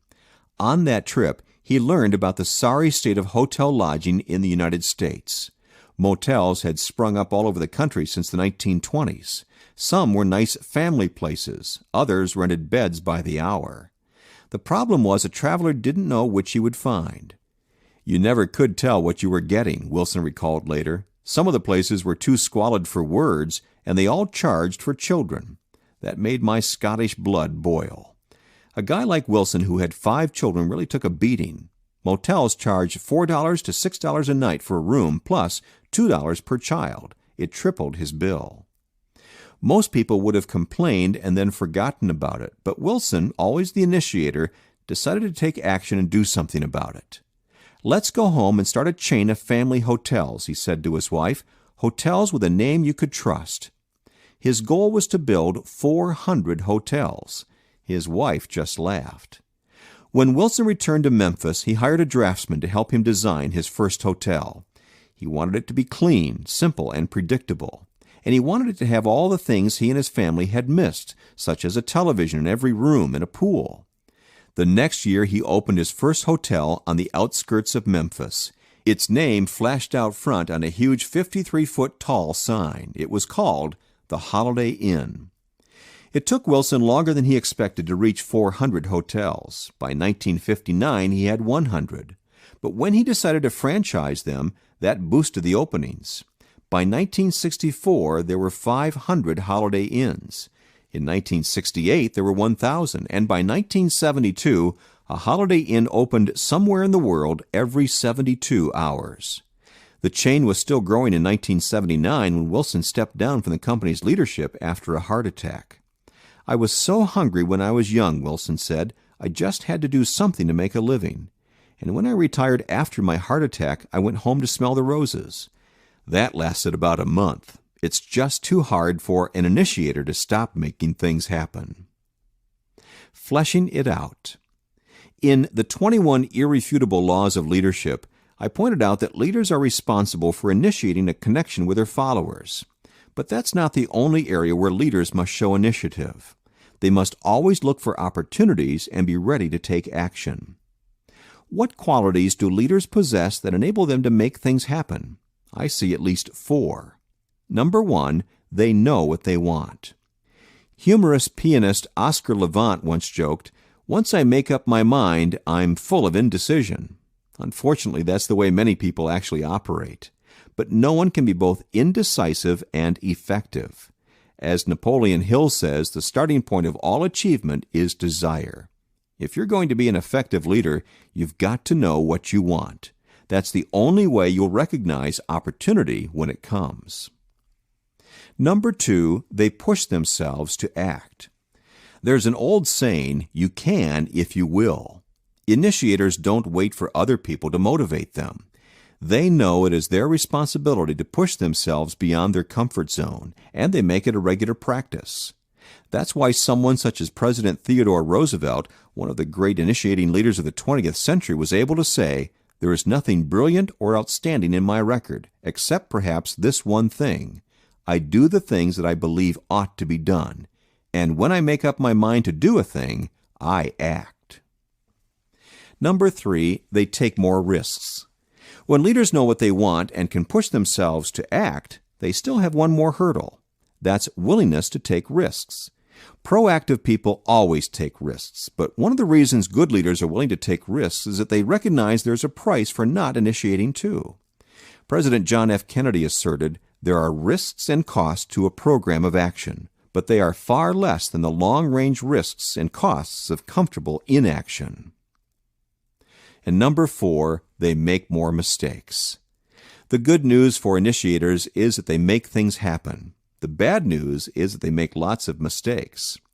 IBM founder Thomas J. Watson recognized that when he remarked, "The way to succeed is to double your failure rate." Even though initiating leaders experience more failure, they don't let it bother them. The greater the potential, the greater the chance for failure. Senator Robert Kennedy summed it up, "Only those who dare to fail greatly can ever achieve greatly." If you want to achieve great things as a leader, you must be willing to initiate and put yourself on the line. Reflecting on it. Are you an initiator? Are you constantly on the lookout for opportunity, or do you wait for it to come to you? Are you willing to take steps based on your best instincts, or do you endlessly analyze everything? Former Chrysler Chairman Lee Iacocca said, "Even the right decision is the wrong decision if it's made too late." When was the last time you initiated something significant in your life? If you haven't pushed yourself lately and gotten out of your comfort zone, you may need to jumpstart your initiative. Bringing it home. To improve your initiative, do the following. Change your mindset. If you lack initiative, recognize that the problem comes from the inside, not from others. Determine why you hesitate to take action. Does risk scare you? Are you discouraged by past failures? Do you not see the potential that opportunity offers? Find the source of your hesitation and address it. You won't be able to move forward on the outside until you can move forward on the inside. Don't wait for opportunity to knock. Opportunity doesn't come to the door knocking. You've got to go out and look for it. Take stock of your assets, talents, and resources. Doing that will give you an idea of your potential. Now, spend every day for a week looking for opportunities. Where do you see needs? Who is looking for expertise you have? What unreached group of people is practically dying for what you have to offer? Opportunity is everywhere. Take the next step. It's one thing to see opportunity, it's another to do something about it. As someone once quipped, everyone has a great idea in the shower, but only few people step out, dry off, and do something about it. Pick the best opportunity you see and take it as far as you can. Don't stop until you've done everything you can to make it happen. Daily takeaway. In 1947, Lester Wunderman was arbitrarily fired from his advertising job in New York. But the young man knew he could learn a lot from the head of the agency, Max Sackheim. The next morning, Wunderman went back to his office and worked just as he had before, but without pay. Sackheim ignored him for a month, but finally walked up to Wunderman and said, "Okay, you win. I never saw a man who wanted a job more than he wanted money." Wunderman went on to become one of the most successful advertising men of the century. He is known as the father of direct marketing. It will take a bold step from you today to reach your potential tomorrow. Chapter 11. Listening. To connect with their hearts, use your ears. The ear of the leader must ring with the voices of the people. Woodrow Wilson, American President. A good leader encourages followers to tell him what he needs to know, not what he wants to hear. John C. Maxwell. As much as she talks, she listens more. Who would you include in a list of the most influential people in the United States? Certainly the president would make that list, so would Alan Greenspan. Michael Jordan might make it. His is the most recognized face on the planet. You could argue for Bill Gates to be on it. Stop for a moment and think about the people you would include. Now, I want you to add a name that you might not have considered: Oprah Winfrey. In 1985, Winfrey was practically unknown. She appeared in Steven Spielberg's The Color Purple, and she was the host of a local morning talk show, which she'd been doing in Chicago for a year. What success she had achieved could be attributed to her ability to talk. Communicating with people is how I always developed any kind of value about myself, explains Winfrey, and she received praise for it early in life. I remember being 2 years old and speaking in church and hearing people say, "That child sure can talk. That is one talking child." But Winfrey also did more than her share of listening. In fact, the ability to listen has been a chief characteristic of her life.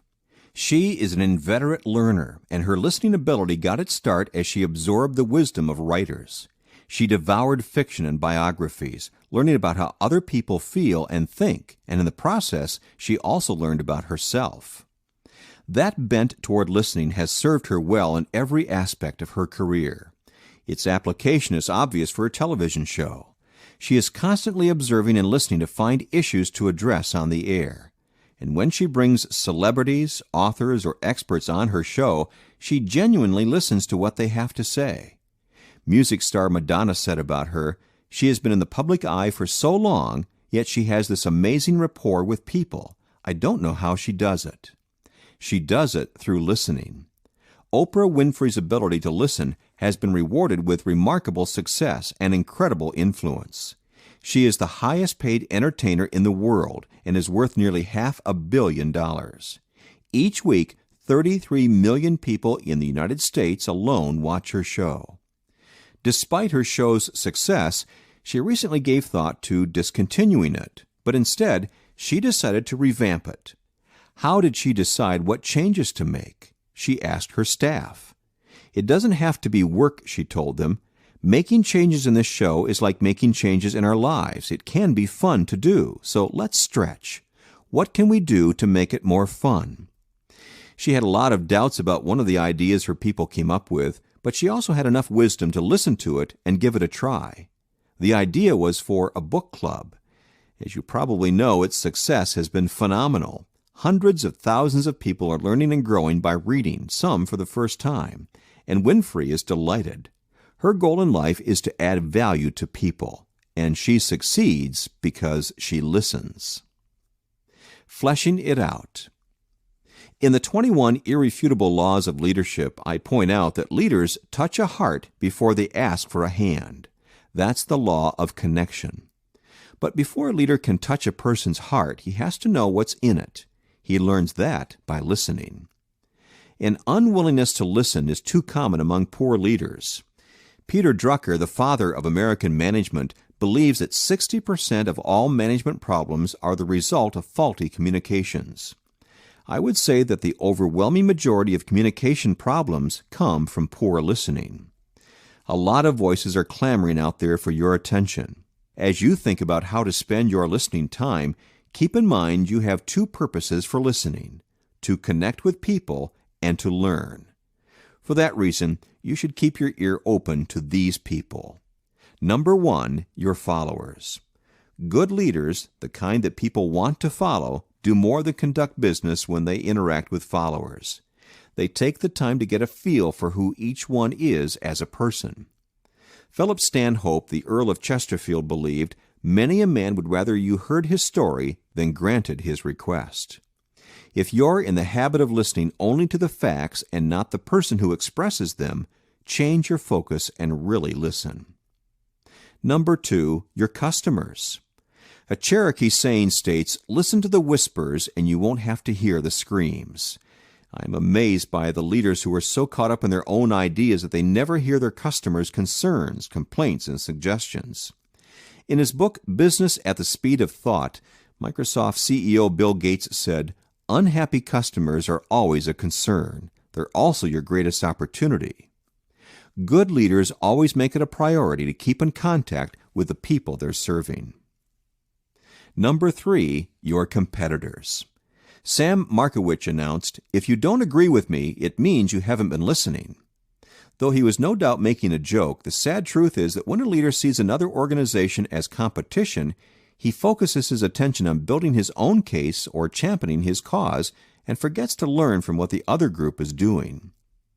Larry King says, "I remind myself every morning, nothing I say this day will teach me anything. So if I'm going to learn, I must do it by listening." As a leader, you don't want to base your actions on what the other guy is doing, but you should still listen and learn what you can to improve yourself. And number 4, your mentors. No leader is so advanced or experienced that he can afford to be without a mentor. I've learned so much from leaders who have more experience than I have, people such as Melvin Maxwell, my father, Elmer Towns, Jack Hayford, Fred Smith, and J. Oswald Sanders. If you don't already have a mentor, go out and find one. If you can't get someone to help you in person, begin the process by reading books. That's where I got started. The main thing is to get the process underway. Reflecting on it. Are you a good listener? I know when I started in leadership, I wasn't. I was too busy doing my own thing and trying to make things happen. But once I slowed down and paid greater attention to what was going on around me, I found that my activity had sharper focus and accomplished more. When was the last time you really paid close attention to people and what they have to say? Do more than just grab onto facts. Start listening not only for words, but also for feelings, meanings, and undercurrents. Bringing it home. To improve your listening, do the following. Change your schedule. Do you spend time listening to your followers, customers, competitors, and mentors? If you don't have all 4 groups in your calendar regularly, you're probably not giving them enough attention. Pencil in time for each of them on a daily, weekly, or monthly basis. Meet people on their turf. A key to being a good listener is to find common ground with people. The next time you meet with an employee or a customer, discipline yourself to ask 4 or 5 questions about him as a person. Get to know who he is and seek common ground to build your connection with him. Listen between the lines. As you interact with people, you certainly want to pay attention to the factual content of the conversation. But don't ignore the emotional content. Sometimes you can learn more about what's really going on by reading between the lines. Spend time in the coming days and weeks listening with your heart. Daily takeaway. President Theodore Roosevelt was a man of action, but he was also a good listener, and he appreciated that quality in other people. Once at a gala ball, he grew tired of meeting people who returned his remarks with stiff, mindless pleasantries. So he began to greet people with a smile, saying, "I murdered my grandmother this morning." Most people so nervous about meeting him didn't even hear what he said, but one diplomat did. Upon hearing the president's remark, he leaned over and whispered to him, "I'm sure she had it coming to her." The only way to find out what you're missing is to start listening. Chapter 12, Passion. Take this life and love it. When a leader reaches out in passion, he is usually met with an answering passion. John C. Maxwell. Anyone can dabble, but once you've made that commitment, your blood has that particular thing in it, and it's very hard for people to stop you. Bill Cosby, comedian. Pizza sauce is in his blood. In the 21 Irrefutable Laws of Leadership, I tell the story of Papa John's Pizza and how the company, founded in 1984 by John Schnatter, grew from 1 to 46 stores in its first 7 years, and then from 46 to 1,600 in the 7 years after that. The phenomenal success the company experienced in the second half was due to the law of explosive growth, which says, to add growth, lead followers. To multiply, lead leaders. But what was the key to Papa John's success in the first half? The answer is passion. John Schnatter not only eats Papa John's pizza, he breathes, sleeps, and lives it. It is always his predominating thought. Lehman Brothers analyst Michael Spicer said of him in Success magazine, "Pizza is Schnatter's life, and he takes it very seriously." Schnatter's philosophy is simple and straightforward. Concentrate on what you do well, he advises, and do it better than anybody else. What he does well is lead the fastest growing business of its kind in the world, and he enjoys it so much that he always is in the thick of things. Recently, he went to visit a franchise owned by his wife Annette in downtown Louisville and found that the store was unexpectedly swamped with orders. What did he do? He jumped in and helped make pizzas for an hour and a half. It's something he loves doing. He visits stores 4 or 5 times a week, often unannounced, just to make sure everything is on track. Talking about my dreams for a pizza business at age 22, people thought I was crazy, Schnatter has said. Vendors, bankers, and even some friends just laughed when I told them I'd be opening 5 or 6 stores a month. Now he regularly opens an amazing 30 stores a month, a new store every day of the year. And he wants to increase that. A franchise opened in Mexico, and Schnatter has plans to expand into Venezuela, Puerto Rico, and other foreign markets. He doesn't intend to stop until he leads the largest seller of pizza in the world. He just might do it because he loves it and gives it everything he's got. Fleshing it out.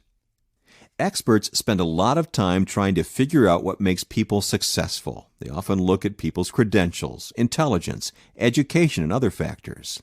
But more than anything else, passion makes the difference. David Sarnoff of RCA maintains that nobody can be successful unless he loves his work.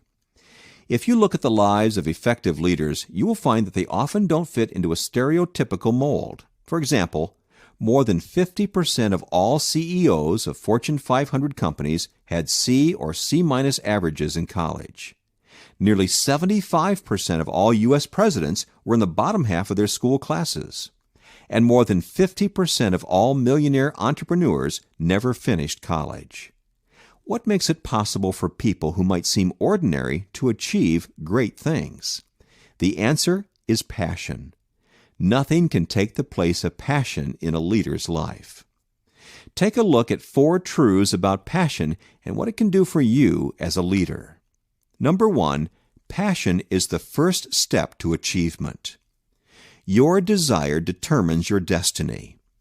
Think of great leaders and you'll be struck by their passion. Gandhi for human rights, Winston Churchill for freedom, Martin Luther King Jr. for equality, Bill Gates for technology.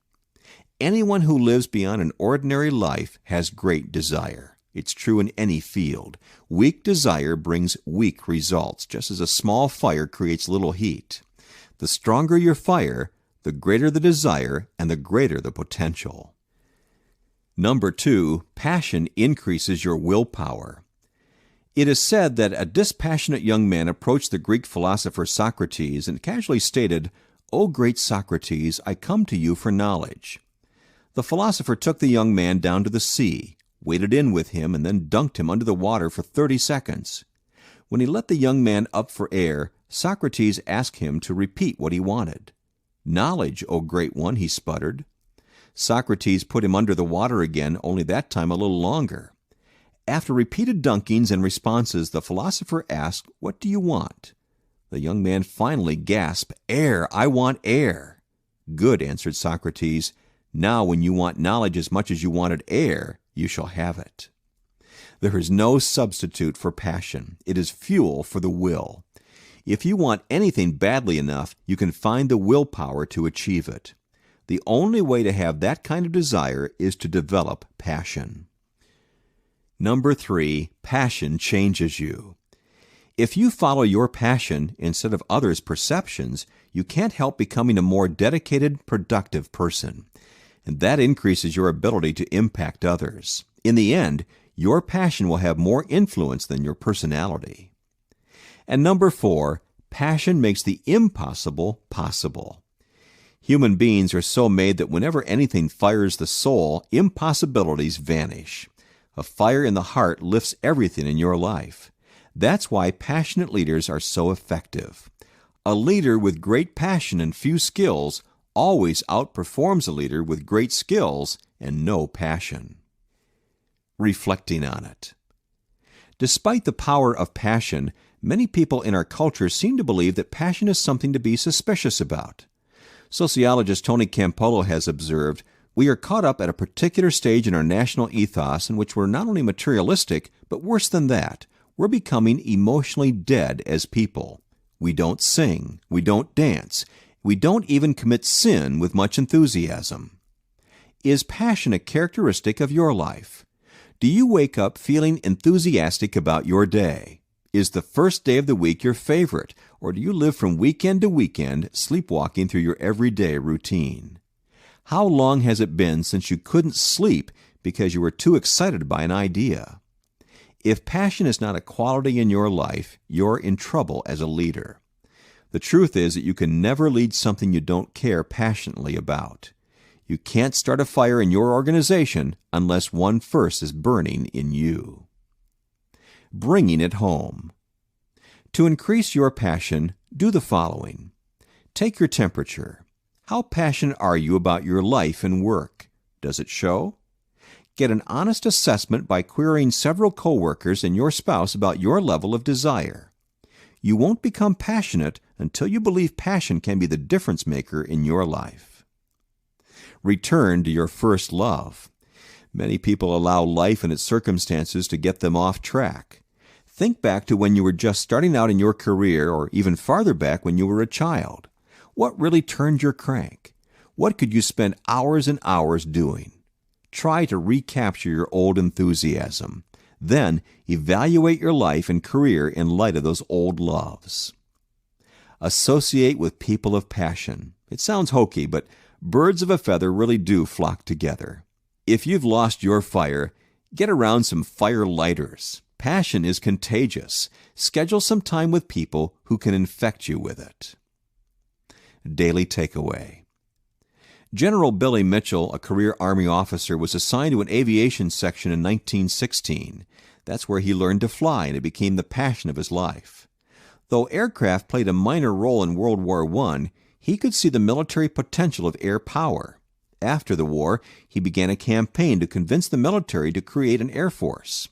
He provided demonstration after demonstration of what airplanes could do, but he met strong resistance. Frustrated, he forced the Army to court-martial him in 1925. A year later, he resigned. Only after World War II was Mitchell exonerated and posthumously awarded the Medal of Honor. He was willing to pay any price to do what he knew was right.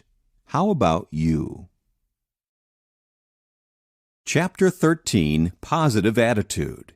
If you believe you can, you can. The greatest discovery of my generation is that human beings can alter their lives by altering their attitude of mind. William James, psychologist. A successful man is one who can lay a firm foundation with the bricks others have thrown at him. David Brinkley, television journalist. More than perspiration and inspiration. Life magazine named him the #1 man of the millennium. The number of things he invented is astounding, 1,093. He held more patents than any other person in the world, having been granted at least one every year for 65 consecutive years. He also developed the modern research laboratory. His name was Thomas Edison. Most people credit Edison's ability to creative genius. He credited it to hard work. Genius, he declared, is 99% perspiration and 1% inspiration.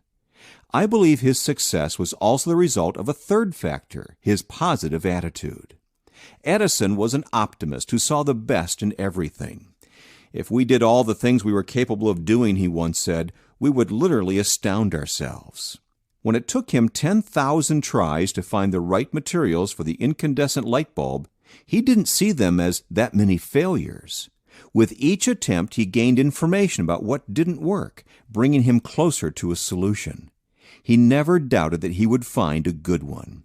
His belief could be summarized by his statement, many of life's failures are people who did not realize how close they were to success when they gave up. Probably the most notable display of Edison's positive attitude can be seen in the way he approached a tragedy that occurred when he was in his late 60s. The lab he had built in West Orange, New Jersey, was world famous. He called the 14-building complex his invention factory. Its main building was massive, greater than 3 football fields in size. From that base of operations, he and his staff conceived of inventions, developed prototypes, manufactured products, and shipped them to customers. It became a model for modern research and manufacturing. Edison loved the place. He spent every minute he could there. He even slept there, often in one of the lab tables. But on a December day in 1914, his beloved lab caught fire. As he stood outside and watched it burn, he is reported to have said, "Kids, go get your mother. She'll never see another fire like this one." Most people would have been crushed, not Edison. "I am 67, he stated after the tragedy, but not too old to make a fresh start. I've been through a lot of things like this." He rebuilt the lab, and he kept working for another 17 years. "I am long on ideas, but short on time," he commented. "I expect to live only to be about 100. He died at 84. Fleshing it out. If Edison hadn't been such a positive person, he never would have achieved such success as an inventor. If you look at the lives of people in any profession who achieve lasting success, you will find that they almost always possess a positive outlook on life. If you desire to be an effective leader, having a positive attitude is essential. It not only determines your level of contentment as a person, but also has an impact on how others interact with you. To learn more about what it means to be positive, think on these things. Number 1, your attitude is a choice. The average person wants to wait for someone else to motivate him. He perceives that his circumstances are responsible for the way he thinks. But which comes first, the attitude or the circumstances? That's really a chicken or the egg kind of question. The truth is, it doesn't matter which came first. No matter what happened to you yesterday, your attitude is your choice today. Psychologist Viktor Frankl believed, "The last of our human freedoms is to choose our attitude in any given circumstances." He knew the truth of that statement. Frankl survived imprisonment in a Nazi death camp, and throughout his ordeal he wouldn't allow his attitude to deteriorate. If he could maintain a good attitude, so can you. Number 2, your attitude determines your actions. Family life expert Dennis Waitley addresses this issue. The winner's edge is not in a gifted birth, a high IQ, or in talent. The winner's edge is all in the attitude, not aptitude. Attitude is the criterion for success. Your attitude is crucial because it determines how you act. Number 3, your people are a mirror of your attitude. I am constantly amazed by people who display a poor attitude, yet expect their people to be upbeat. But the law of magnetism really is true. Who you are is who you attract. If you look at Edison's life, you can see that his positive attitude and enthusiasm not only fueled him, but also inspired his people to keep pressing on until they succeeded. He purposely tried to pass on that quality to others. He once remarked, "If the only thing we leave our kids is the quality of enthusiasm, we will have given them an estate of incalculable value." And number 4, maintaining a good attitude is easier than regaining one. In Earth and Altar, Eugene H. Peterson wrote, "Pity is one of the noblest emotions available to human beings. Self-pity is possibly the most ignoble. It is an incapacity, a crippling emotional disease that severely distorts our perception of reality, a narcotic that leaves its addicts wasted and derelict." If you already have a positive attitude, I want to encourage you to keep it up. On the other hand, if you have a difficult time expecting the best of yourself and others, don't despair. Because you choose your attitude, you can change it. Reflecting on it. English heart surgeon Martin Lloyd-Jones asserted, "Most unhappiness in life is due to the fact that you are listening to yourself rather than talking to yourself." What kind of voices do you hear? When you meet people, do you tell yourself they'll let you down? When you face new experiences, does a voice in your head say you're going to fail? If you're hearing negative messages, you need to learn to give yourself positive mental pep talks. The best way to retrain your attitude is to prevent your mind from going down any negative forks in the road. Bringing it home. To improve your attitude, do the following. Feed yourself the right food. If you've been starved of anything positive, then you need to start feeding yourself a regular diet of motivational material. Read books that encourage a positive attitude. Listen to motivational tapes. The more negative you are, the longer it will take you to turn your attitude around.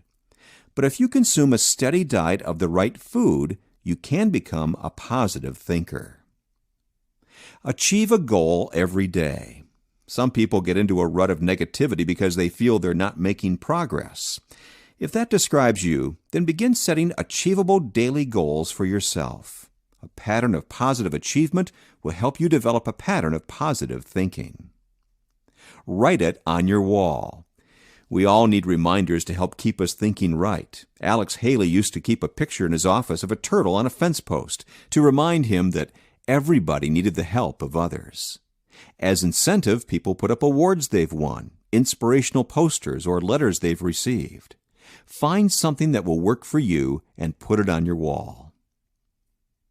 Daily takeaway. When you look at any professional athlete, you see great talent, but the mind is what elevates the best to the highest level. For example, look at Chris Evert.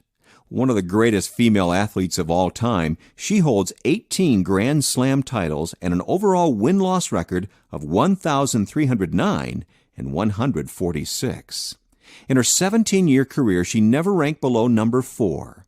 She commented, "The thing that separates good players from great ones is mental attitude. It might only make a difference of 2 or 3 points in an entire match, but how you play those key points often makes the difference between winning and losing. If the mind is strong, you can do almost anything you want." Is your mind conditioned to win the key points ahead of you? Chapter 14, Problem Solving. You can't let your problems be a problem. You can measure a leader by the problems he tackles. He always looks for ones his own size. John C. Maxwell. The measure of success is not whether you have a tough problem to deal with, but whether it is the same problem you had last year. John Foster Dulles, former Secretary of State. The small-town merchant who could. The founder of Walmart, Sam Walton, has been called many things, including enemy of small-town America and destroyer of Main Street merchants. Quite a few smaller stores have gone out of business during the time of Walmart's growth, conceded Walton. Some people have tried to turn it into this big controversy, sort of a save the small-town merchants deal, like they were whales or whooping cranes or something. The truth is that Walton was a small-town Main Street merchant of the type he's criticized for displacing.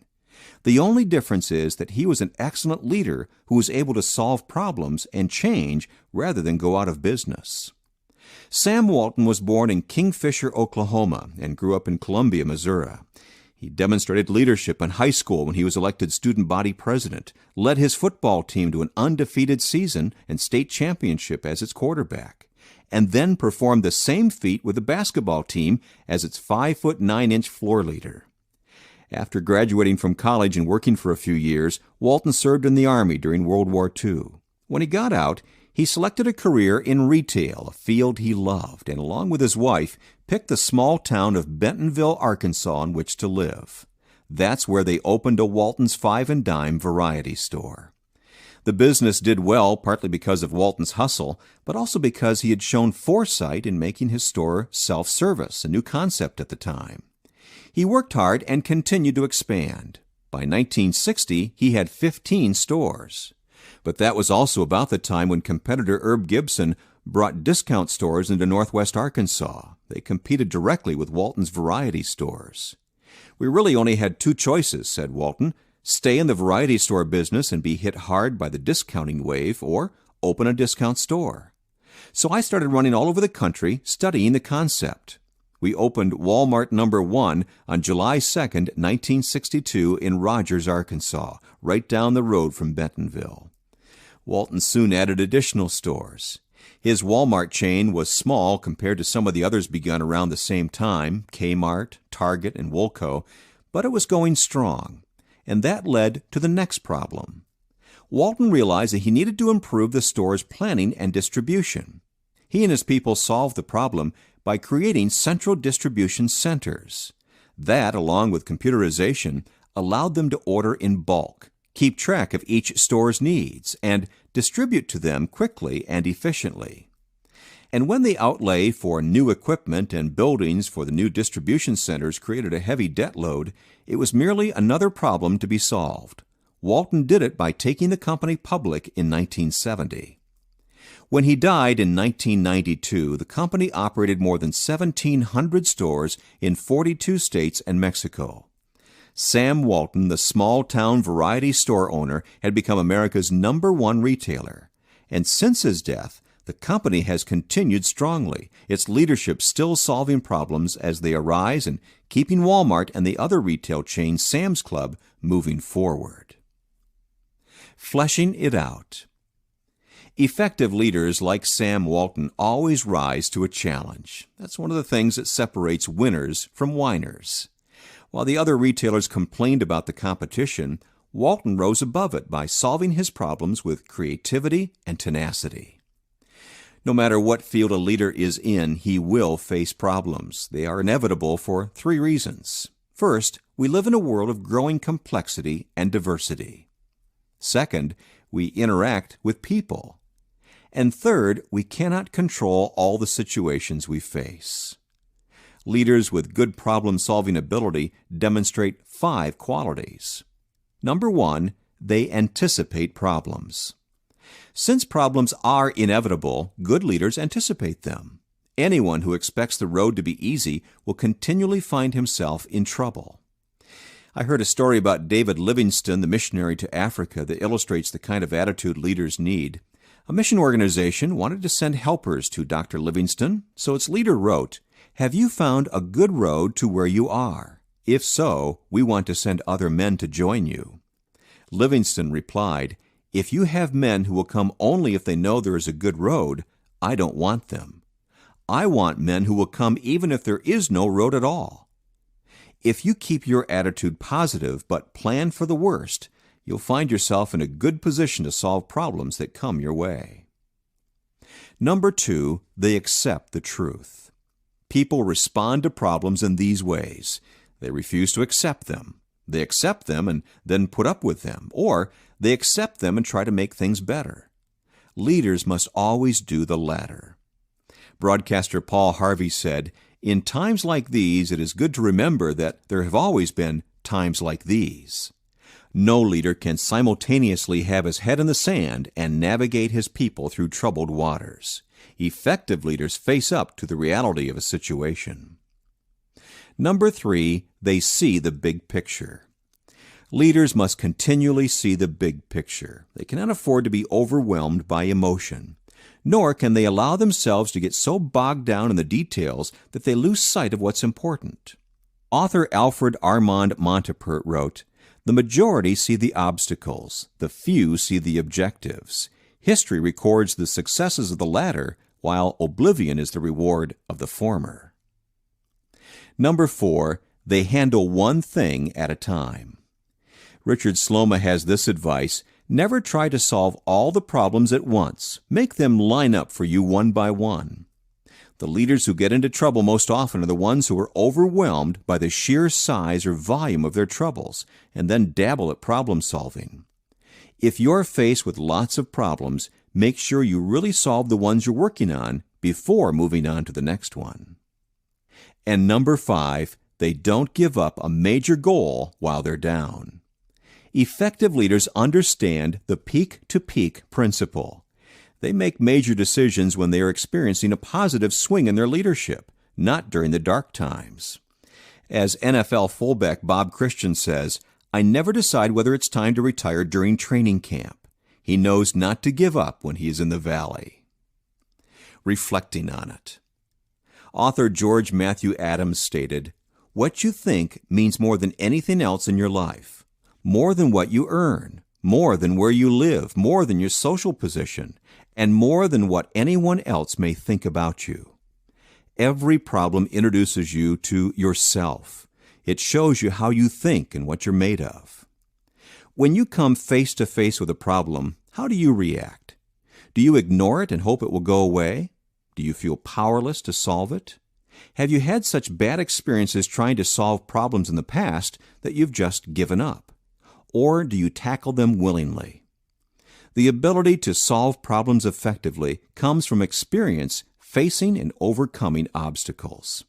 Each time you solve another problem, you get a little better at the process. But if you never try, fail, and try again, you'll never be good at it. Bringing it home. To improve your problem solving, do the following. Look for trouble. If you've been avoiding problems, go out looking for them. You'll only get better if you gain experience dealing with them. Find situations that need fixing. Come up with several viable solutions, and then take them to a leader with good problem-solving experience. You'll learn from his decisions how he thinks when handling difficulties. Develop a method. Some people have a hard time solving problems because they don't know how to tackle them. Try using the TEACH process. T, time. Spend time to discover the real issue. E, exposure. Find out what others have done. A, assistance. Have your team study all angles. C, creativity. Brainstorm multiple solutions. And H, hit it. Implement the best solution. Surround yourself with problem solvers. If you aren't a good problem solver, bring others onto your team who are. They will immediately complement your weaknesses, and you will also learn from them. Daily takeaway. Boxer Gene Tunney won the World Heavyweight Championship by beating Jack Dempsey. Most people don't know that when Tunney started his boxing career, he was a power puncher. But before turning pro, he broke both hands. His doctor and manager told him he would never be a world champion as a result, but that didn't deter him. If I can't become a champion as a puncher, he said, I'll make it as a boxer. He learned and he became one of the most skillful boxers ever to become champion. Never allow others to put obstacles in the pathway to your dreams.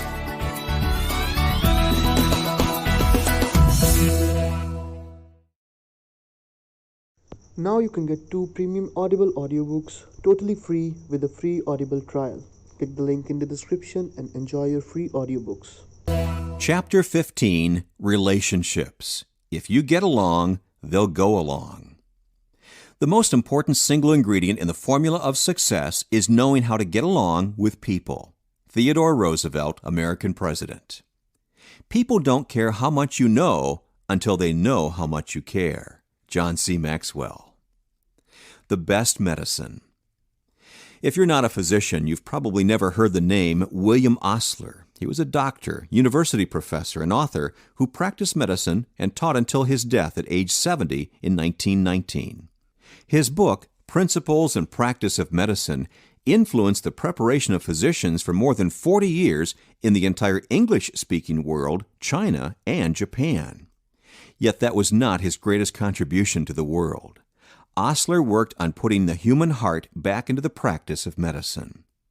Osler's penchant for leadership became apparent while he was still a child. He was a natural ringleader and the most influential student in his school. He always showed an uncanny ability with people. Everything Osler did spoke to the importance of building relationships.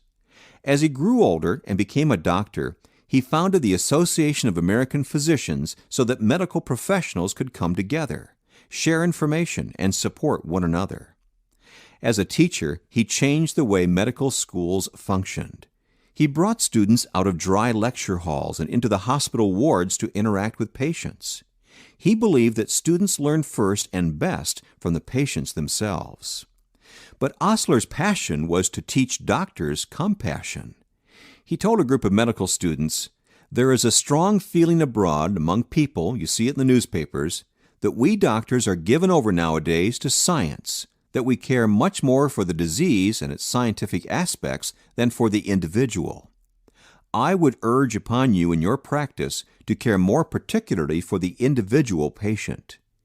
Dealing as we do with poor suffering humanity, we see the man unmasked, exposed to all the frailties and weaknesses, and you have to keep your heart soft and tender lest you have too great a contempt for your fellow creatures."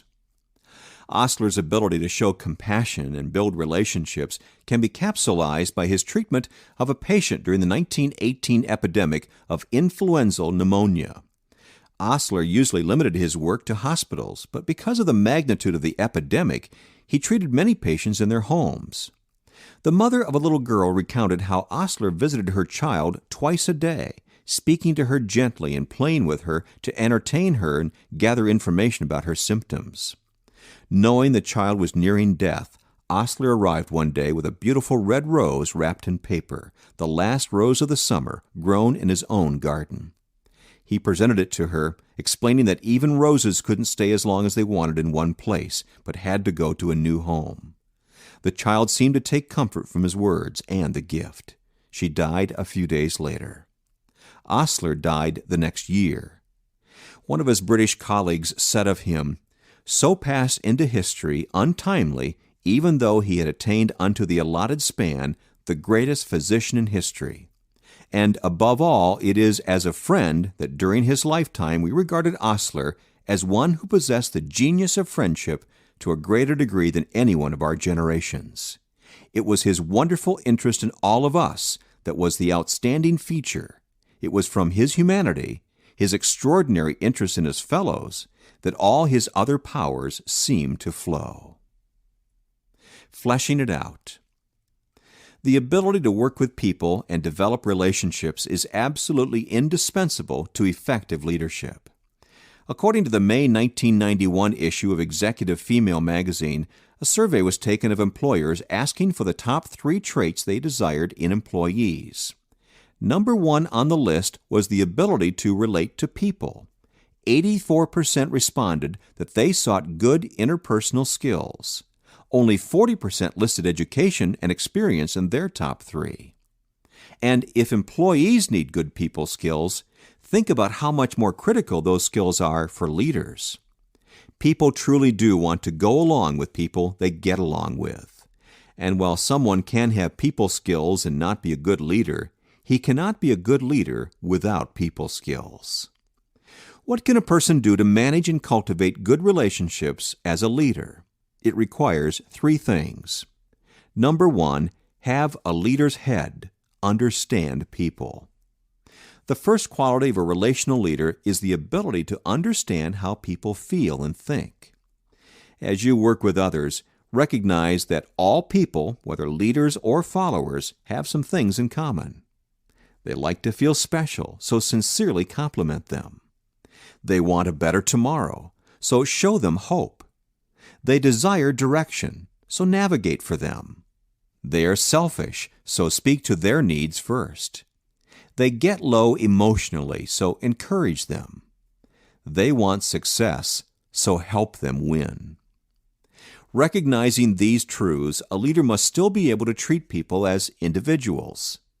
The ability to look at each person, understand him, and connect with him is a major factor in relational success. That means treating people differently, not all the same as one another. Marketing expert Rod Nichols notes that in business, this is particularly important. If you deal with every customer in the same way, you will only close 25% to 30% of your contacts because you will only close one personality type.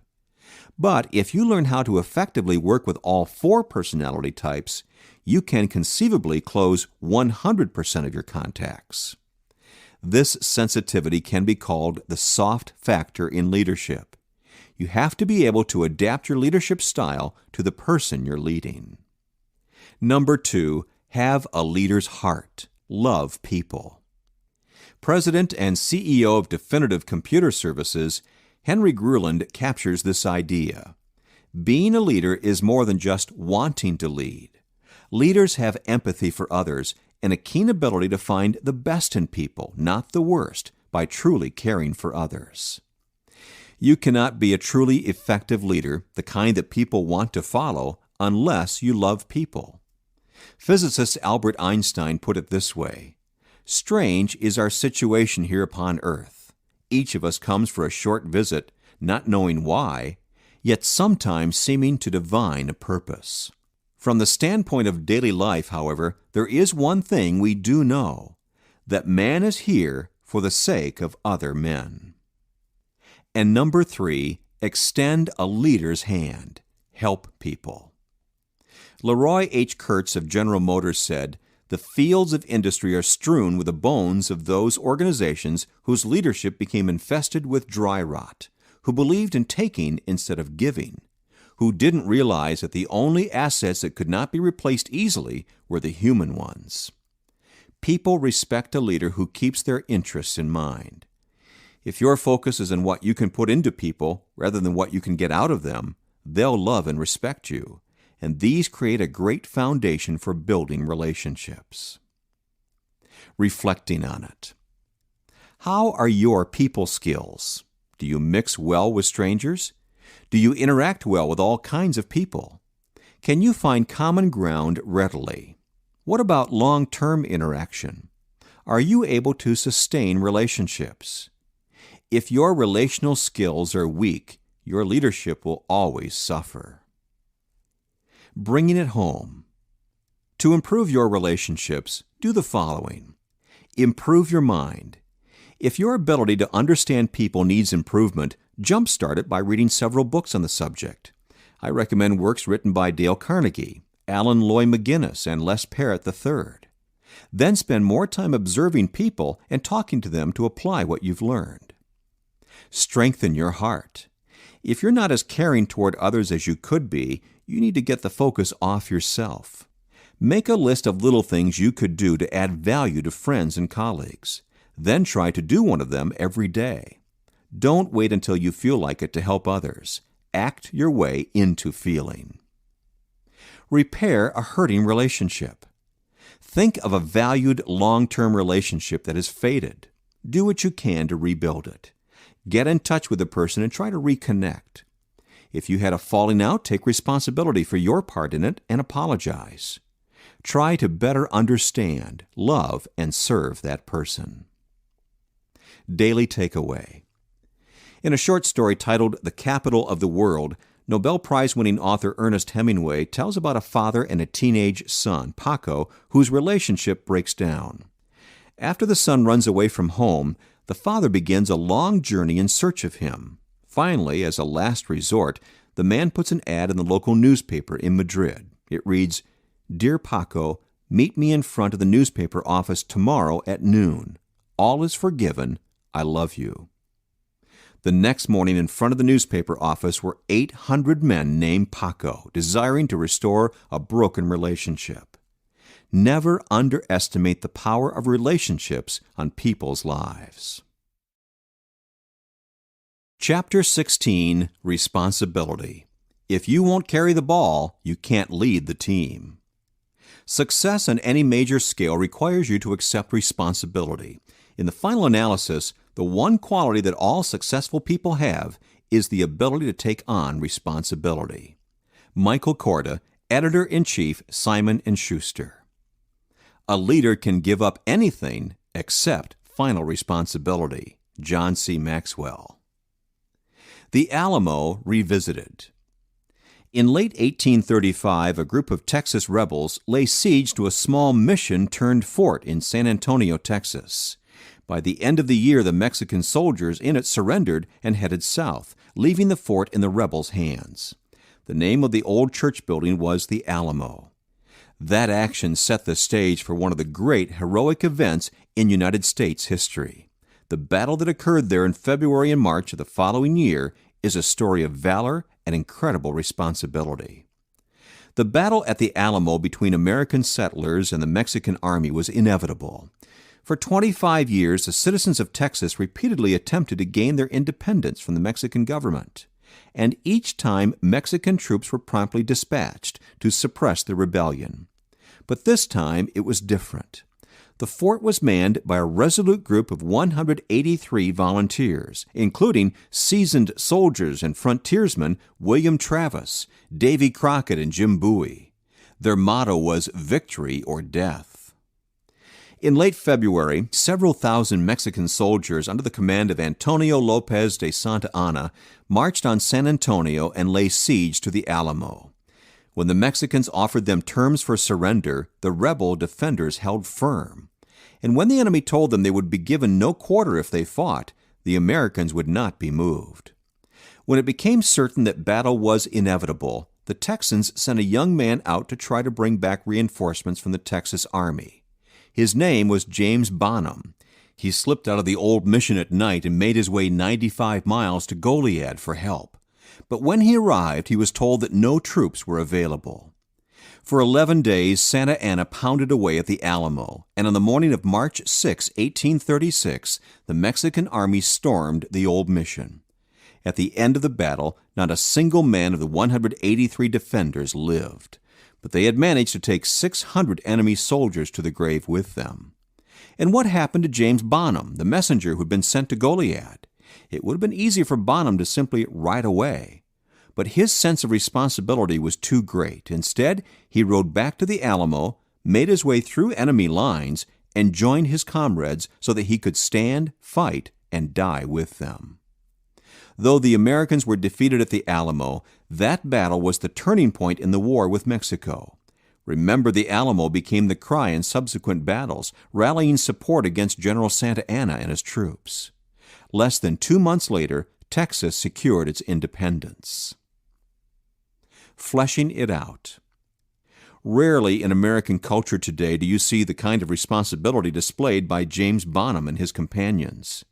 People now focus more on their rights than on their responsibilities. Reflecting on current attitudes, my friend Haddon Robinson observes, if you want to get rich, invest in victimization. It is America's fastest growing industry. He points out that millions of people are becoming rich by identifying, representing, interviewing, treating, insuring, and counseling victims. Good leaders never embrace a victim mentality. They recognize that who and where they are remains their responsibility, not that of their parents, their spouses, their children, the government, their bosses, or their co-workers. They face whatever life throws at them and give it their best, knowing that they will get an opportunity to lead the team only if they've proved that they can carry the ball. Take a look at the following characteristics of people who embrace responsibility. Number 1, they get the job done. In a study of self-made millionaires, Dr. Thomas Stanley of the University of Georgia found that they all have one thing in common: they work hard. One millionaire was asked why he worked 12 to 14 hours a day. He answered, "It took me 15 years working for a large organization to realize that in our society, you work 8 hours a day for survival, and if you work only 8 hours a day, all you do is survive. Everything over 8 hours is an investment in your future." No one can do the minimum and reach his maximum potential. How do people maintain a get-it-done attitude? They think of themselves as self-employed. If you want to achieve more and build your credibility with followers, adopt that mindset. It can take you far. Number 2, they are willing to go the extra mile. Responsible people never protest, "That's not my job." They willingly do whatever it takes to complete the work needed by the organization. If you want to succeed, be willing to put the organization ahead of your agenda.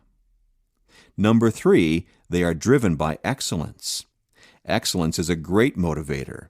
People who desire excellence and work hard to achieve it are almost always responsible. And when they give it their all, they live at peace. Success expert Jim Rohn says, stress comes from doing less than you can. Make high quality your goal, and responsibility will naturally follow.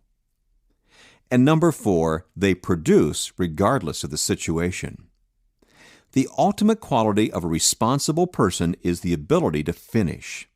In An Open Road, Richard L. Evans writes, "It is priceless to find a person who will take responsibility, who will finish and follow through to the final detail, to know when someone has accepted an assignment that it will be effectively, conscientiously completed." If you want to lead, you've got to produce. Reflecting on it. Gilbert Arland offers this advice: when an archer misses the mark, he turns and looks for the fault within himself. Failure to hit the bullseye is never the fault of the target. To improve your aim, improve yourself. Are you on target when it comes to responsibility? Do others see you as a finisher? Do people look to you to carry the ball in pressure situations? Are you known for excellence? If you haven't been performing at the highest level, you may need to cultivate a stronger sense of responsibility. Bringing it home. To improve your responsibility, do the following. Keep hanging in there. Sometimes an inability to deliver despite difficult circumstances can be due to a persistence problem. The next time you find yourself in a situation where you're going to miss a deadline, lose a deal, or fail to get a program off the ground, stop and figure out how to succeed. Think outside the lines. Can you work through the night? Can you call a colleague to help you? Can you hire a staff member or find a volunteer to help? Creativity can bring responsibility to life. Admit what's not good enough. If you have trouble achieving excellence, maybe you've lowered your standards. Look at your personal life for places where you've let things slip. Then make changes to set higher standards. It will help you to reset the bar of excellence for yourself. Find better tools. If you find that your standards are high, your attitude is good, and you consistently work hard, and you still don't achieve the way you'd like to, get better equipped. Improve your skills by taking classes, reading books, and listening to tapes. Find a mentor. Do whatever it takes to become better at what you do. Daily takeaway. An inmate at Butte County Jail in California explained his absence from jail to sheriff's deputies in this way. I was playing pole vault and I got too close to the wall and I fell over the wall. When I regained my senses, I ran around to try to find a way back in, but being unfamiliar with the area, got lost. Next thing I knew, I was in Chico. People seldom realize how weak their excuses are until they hear some from others. Chapter 17, Security. Competence never compensates for insecurity. You can't lead people if you need people. John C. Maxwell. No man will make a great leader who wants to do it all himself or get all the credit for doing it. Andrew Carnegie, Industrialist. A constitution of iron and security to match. During the term of President Ronald Reagan, leaders of 7 industrial nations were meeting at the White House to discuss economic policy. Reagan has recounted that during the meeting he came across Canadian Prime Minister Pierre Trudeau strongly upbraiding British Prime Minister Margaret Thatcher, telling her that she was all wrong and that her policies wouldn't work. She stood there in front of him with her head up, listening until he was finished. Then she walked away. Following the confrontation, Reagan went up to her and said, "Maggie, he should have never spoken to you like that. He was out of line, just entirely out of line. Why did you let him get away with that?" Thatcher looked at Reagan and answered, "A woman must know when a man is being simply childish." That story surely typifies Margaret Thatcher. It takes a strong, secure person to succeed as a world leader, and that is especially true when the person is a woman. Margaret Thatcher has continually swum upstream throughout her life. As a student at Oxford University, she majored in chemistry, a field dominated by men, and she became the first woman president of the Oxford University Conservative Association. A few years later, she qualified as a lawyer and practiced as a tax specialist. In 1959, Thatcher entered politics, another overwhelmingly male profession, when she was elected as a member of Parliament. Analytical, articulate, and calm under fire, she was frequently asked by her party to face opponents in debate. Her skill and conviction may have been fired by an attitude she learned from her father, who told her, "You don't follow the crowd, you make up your own mind." Her strong resolve and high competence earned her several government posts. It was during her tenure as Secretary of State for Education and Science that she was referred to as the most unpopular woman in Britain. But Thatcher didn't waver under the criticism. She continued working hard and gaining people's respect. Her reward was being named the first female prime minister in the history of Britain. In that position, she continued to face criticism. She weathered abuse for privatizing state-owned industries, reducing the role of organized labor, sending troops to the Falkland Islands, and maintaining conservative policies against the Soviet Union. But no matter how severely she was criticized, she remained secure in her convictions and maintained her self-respect. She once said, "To me, consensus seems to be the process of abandoning all beliefs, principles, values, and policies in search of something in which no one believes. What great cause would have been fought and won under the banner, "I stand for consensus"? Thatcher stood for conviction in leadership, and as a result, the Iron Lady, as she was called, was elected to 3 consecutive terms as Prime Minister. She is the only British leader of the modern era to achieve that. Fleshing it out. Margaret Thatcher appeared to have no doubts about herself or her beliefs, and she was absolutely secure in her leadership as a result. That is the case for all great leaders. No one can live on a level inconsistent with the way he sees himself. You may have observed that in people. If someone sees himself as a loser, he finds a way to lose. Anytime his success surpasses his security, the result is self-destruction. That's not only true for followers, but it's also true for leaders. Insecure leaders are dangerous to themselves, their followers, and the organizations they lead, because a leadership position amplifies personal flaws. Whatever negative baggage you have in life only gets more difficult to bear when you're trying to lead others.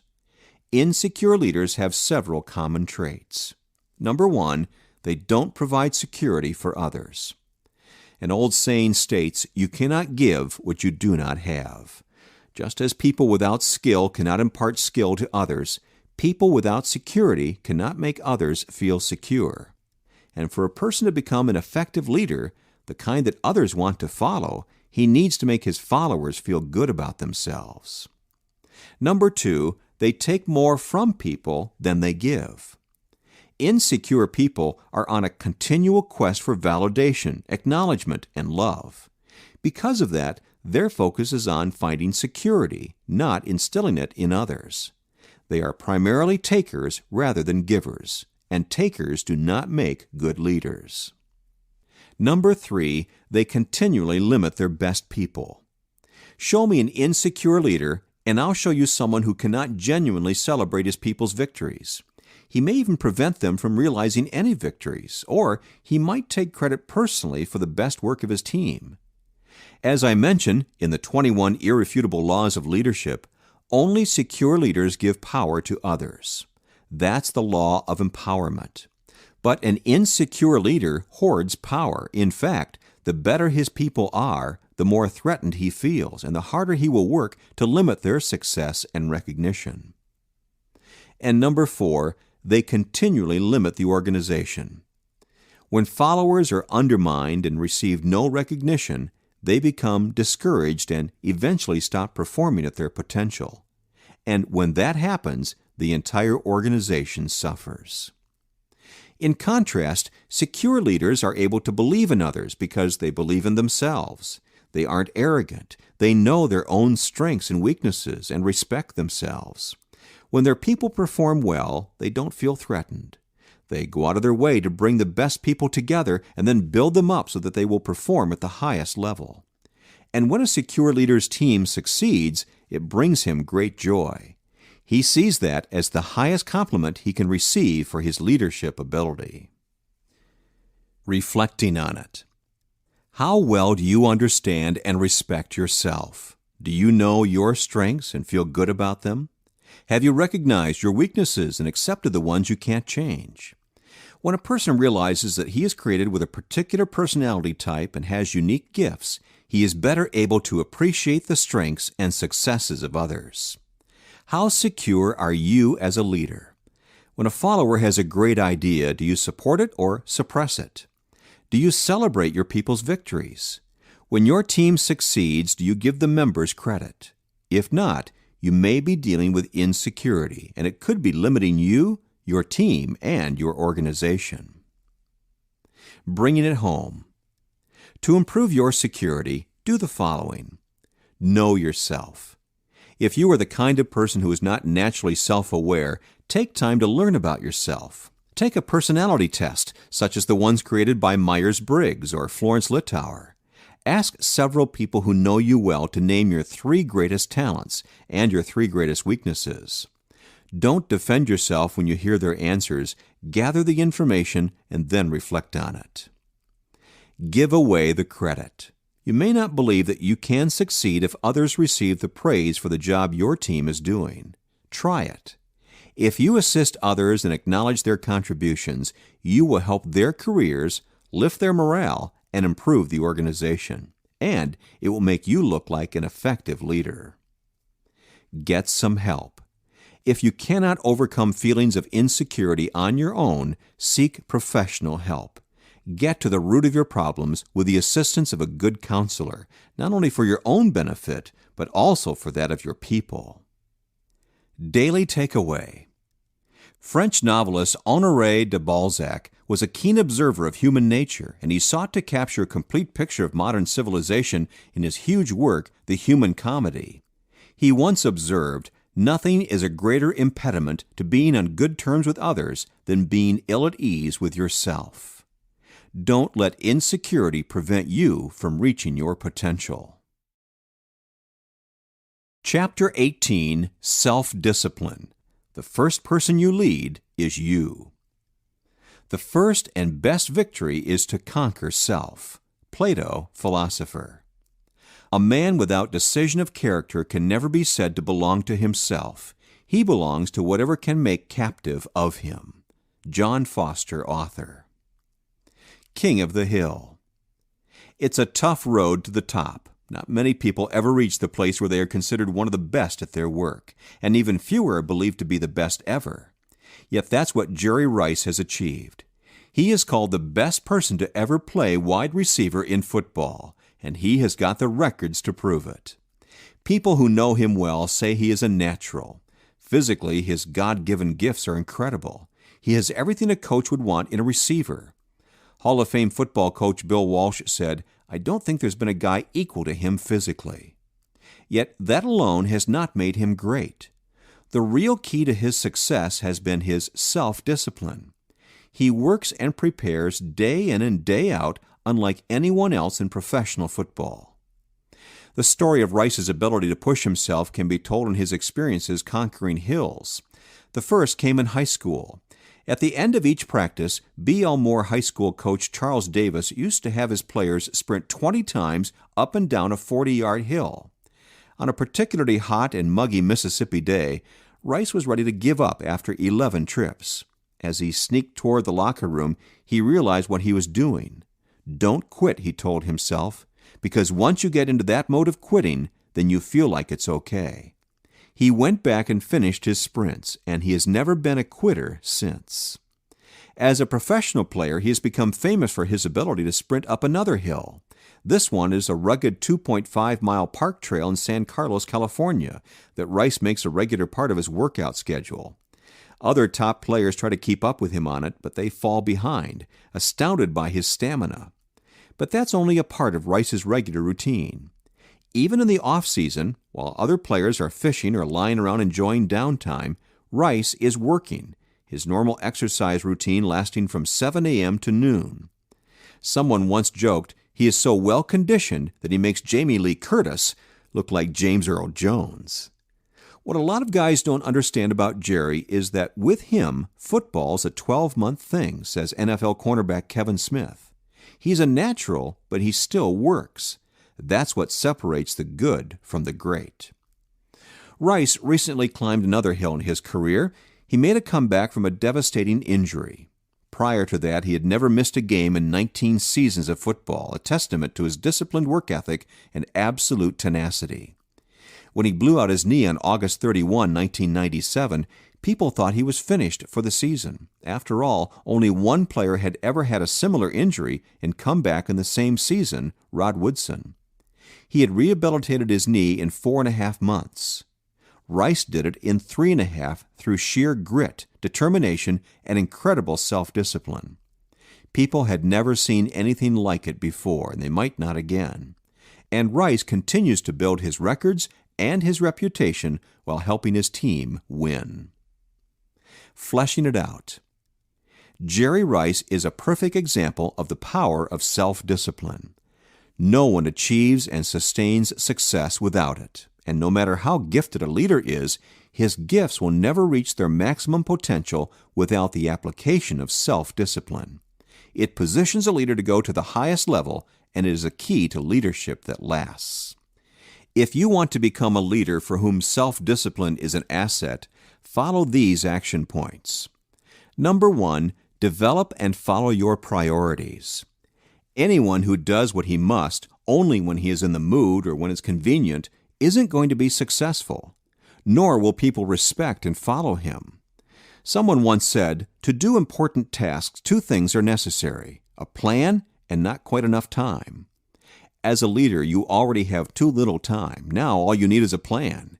If you can determine what's really a priority and release yourself from everything else, it's a lot easier to follow through on what's important. And that's the essence of self-discipline. Number 2, make a disciplined lifestyle your goal. Learning about any highly disciplined person, such as Jerry Rice, should make you realize that to be successful, self-discipline can't be a one-time event. It has to become a lifestyle. One of the best ways to do that is to develop systems and routines, especially in areas crucial to your long-term growth and success. For example, because I continually write and speak, I read and file material for future use every day. And since my heart attack in December 1998, I exercise every morning. It's not something I'll do just for a season. I'll do it every day for the rest of my life. Number 3, challenge your excuses. To develop a lifestyle of discipline, one of your first tasks must be to challenge and eliminate any tendency to make excuses. As French classical writer François La Rochefoucauld said, almost all our faults are more pardonable than the methods we think up to hide them. If you have several reasons why you can't be self-disciplined, realize that they are really just a bunch of excuses, all of which need to be challenged if you want to go to the next level as a leader. Number 4, remove rewards until the job is done. Author Mike Delaney wisely remarked, any business or industry that pays equal rewards to its goof-offs and its eager beavers sooner or later will find itself with more goof-offs than eager beavers. If you lack self-discipline, you may be in the habit of having dessert before eating your vegetables. A story illustrates the power of withholding rewards. An older couple had been at a campground for a couple of days when a family arrived at the site next to them.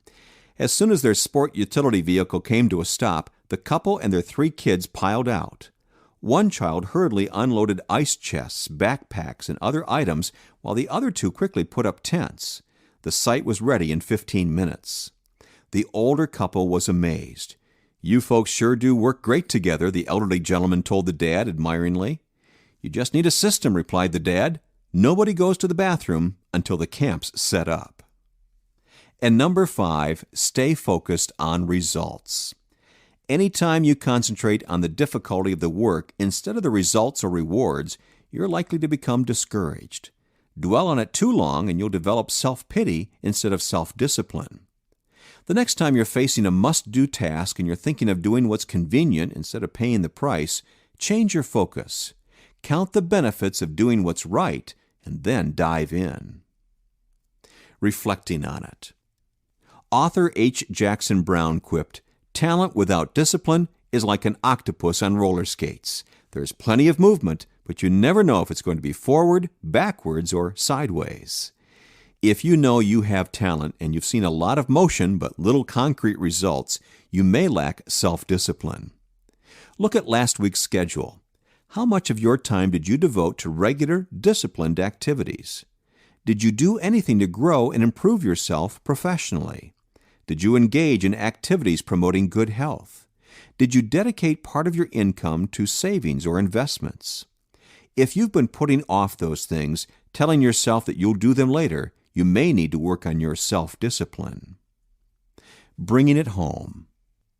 To improve your self-discipline, do the following. Sort out your priorities. Think about which 2 or 3 areas of life are most important to you. Write them down, along with the disciplines that you must develop to keep growing and improving in those areas.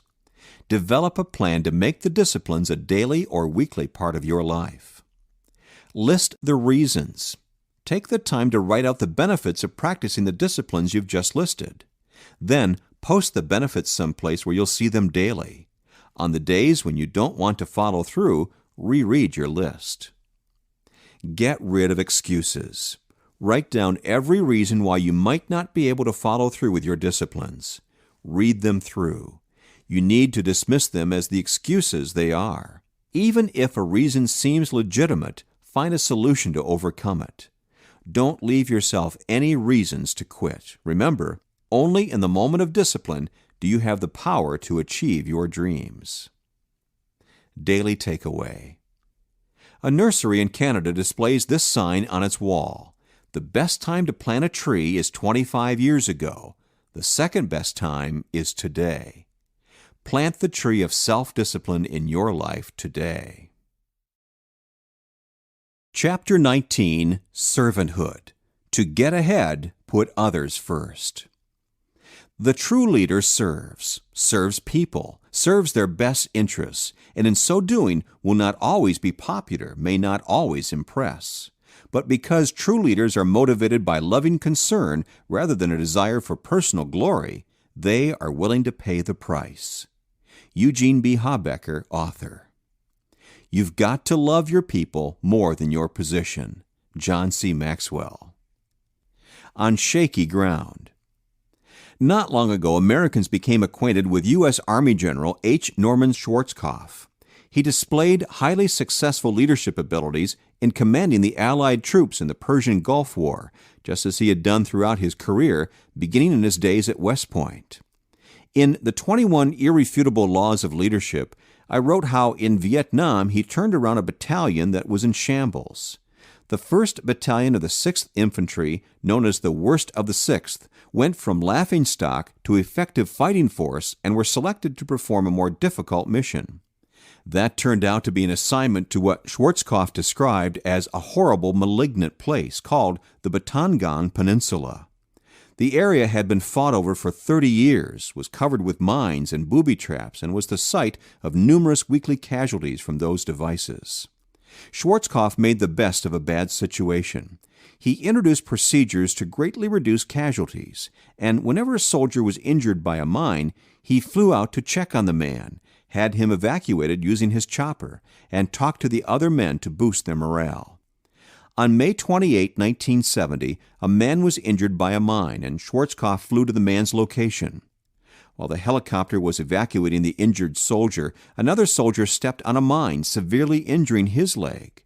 The man thrashed around on the ground, screaming and wailing. That's when everyone realized the first mine hadn't been a lone booby trap. They were all standing in the middle of a minefield. Schwarzkopf believed the injured man could survive and even keep his leg, but only if he stopped flailing around. There was only one thing he could do. He had to go after the man and immobilize him. Schwarzkopf wrote, I started through the minefield, one slow step at a time, staring at the ground, looking for telltale bumps or little prongs sticking up from the dirt.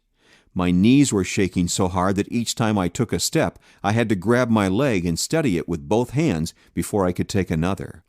It seemed like 1,000 years before I reached the kid.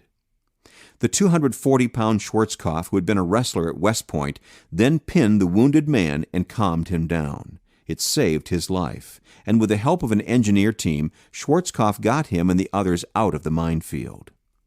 The quality that Schwarzkopf displayed that day could be described as heroism, courage, or even foolhardiness. But I think the word that best describes it is servanthood. On that day in May, the only way he could be effective as a leader was to serve the soldier who was in trouble. Fleshing it out. When you think of servanthood, do you envision it as an activity performed by relatively low-skilled people at the bottom of the positional totem pole? If you do, you have a wrong impression. Servanthood is not about position or skill, it is about attitude. You have undoubtedly met people in service positions who have poor attitudes towards servanthood. The rude worker at the government agency, the waiter who can't be bothered with taking your order, the store clerk who talks on the phone with a friend instead of helping you. Just as you can sense when a worker doesn't want to help people, you can just as easily detect whether a leader has a servant's heart. And the truth is that the best leaders desire to serve others, not themselves. What does it mean to embody the quality of servanthood? A true servant leader, number one, puts others ahead of his own agenda. The first mark of servanthood is the ability to put others ahead of yourself and your personal desires. It is more than being willing to put your agenda on hold. It means intentionally being aware of your people's needs, available to help them, and able to accept their desires as important. Number 2, possesses the confidence to serve. The real heart of servanthood is security. Show me someone who thinks he is too important to serve, and I'll show you someone who is basically insecure. How we treat others is really a reflection of how we think about ourselves. Philosopher-poet Erich Hofer captured that thought. The remarkable thing is that we really love our neighbors as ourselves. We do unto others as we do unto ourselves. We hate others when we hate ourselves. We are tolerant toward others when we tolerate ourselves. We forgive others when we forgive ourselves. It is not love of self, but hatred of self, which is at the root of the troubles that afflict our world. The law of empowerment says that only secure leaders give power to others. It's also true that only secure leaders exhibit servanthood. Number 3, initiates service to others. Just about anyone will serve if compelled to do so, and some will serve in a crisis. But you can really see the heart of someone who initiates service to others. Great leaders see the need, seize the opportunity, and serve without expecting anything in return. Number 4 is not position conscious. Servant leaders don't focus on rank or position. When Colonel Norman Schwarzkopf stepped into that minefield, rank was the last thing on his mind. He was one person trying to help another. If anything, being the leader gave him a greater sense of obligation to serve. And number 5, serves out of love. Servanthood is not motivated by manipulation or self-promotion. It is fueled by love. In the end, the extent of your influence depends on the depth of your concern for others. That's why it's so important for leaders to be willing to serve. Reflecting on it. Where is your heart when it comes to serving others? Do you desire to become a leader for the perks and benefits, or are you motivated by a desire to help others? If you really want to become the kind of leader that people want to follow, you will have to settle the issue of servanthood. If your attitude is to be served rather than to serve, you may be headed for trouble. If this is an issue in your life, then heed this advice. Stop lording over people and start listening to them. Stop role-playing for advancement and start risking for others' benefits. Stop seeking your own way and start serving others. It is true that those who would be great must be like the least and the servant of all. Bringing it home. To improve your servanthood, do the following. Perform small acts. When was the last time you performed small acts of kindness for others? Start with those closest to you, your spouse, children, parents. Find ways today to do small things that show others you care. Learn to walk slowly through the crowd. One of the greatest lessons I learned as a young leader came from my father. I call it walking slowly through the crowd. The next time you attend a function with a number of clients, colleagues, or employees, make it your goal to connect with others by circulating among them and talking to people. Focus on each person you meet. Learn his name if you don't know it already. Make your agenda getting to know each person's needs, wants, and desires. Then later when you go home, make a note to yourself to do something beneficial for half a dozen of those people. Move into action. If an attitude of servanthood is conspicuously absent from your life, the best way to change it is to start serving. Begin serving with your body, and your heart will eventually catch up. Sign up to serve others for 6 months at your church, a community agency, or a volunteer organization. If your attitude still isn't good at the end of your term, do it again. Keep at it until your heart changes. Daily takeaway. Albert Schweitzer wisely stated, "I don't know what your destiny will be, but one thing I know. The ones among you who will be really happy are those who have sought and found how to serve."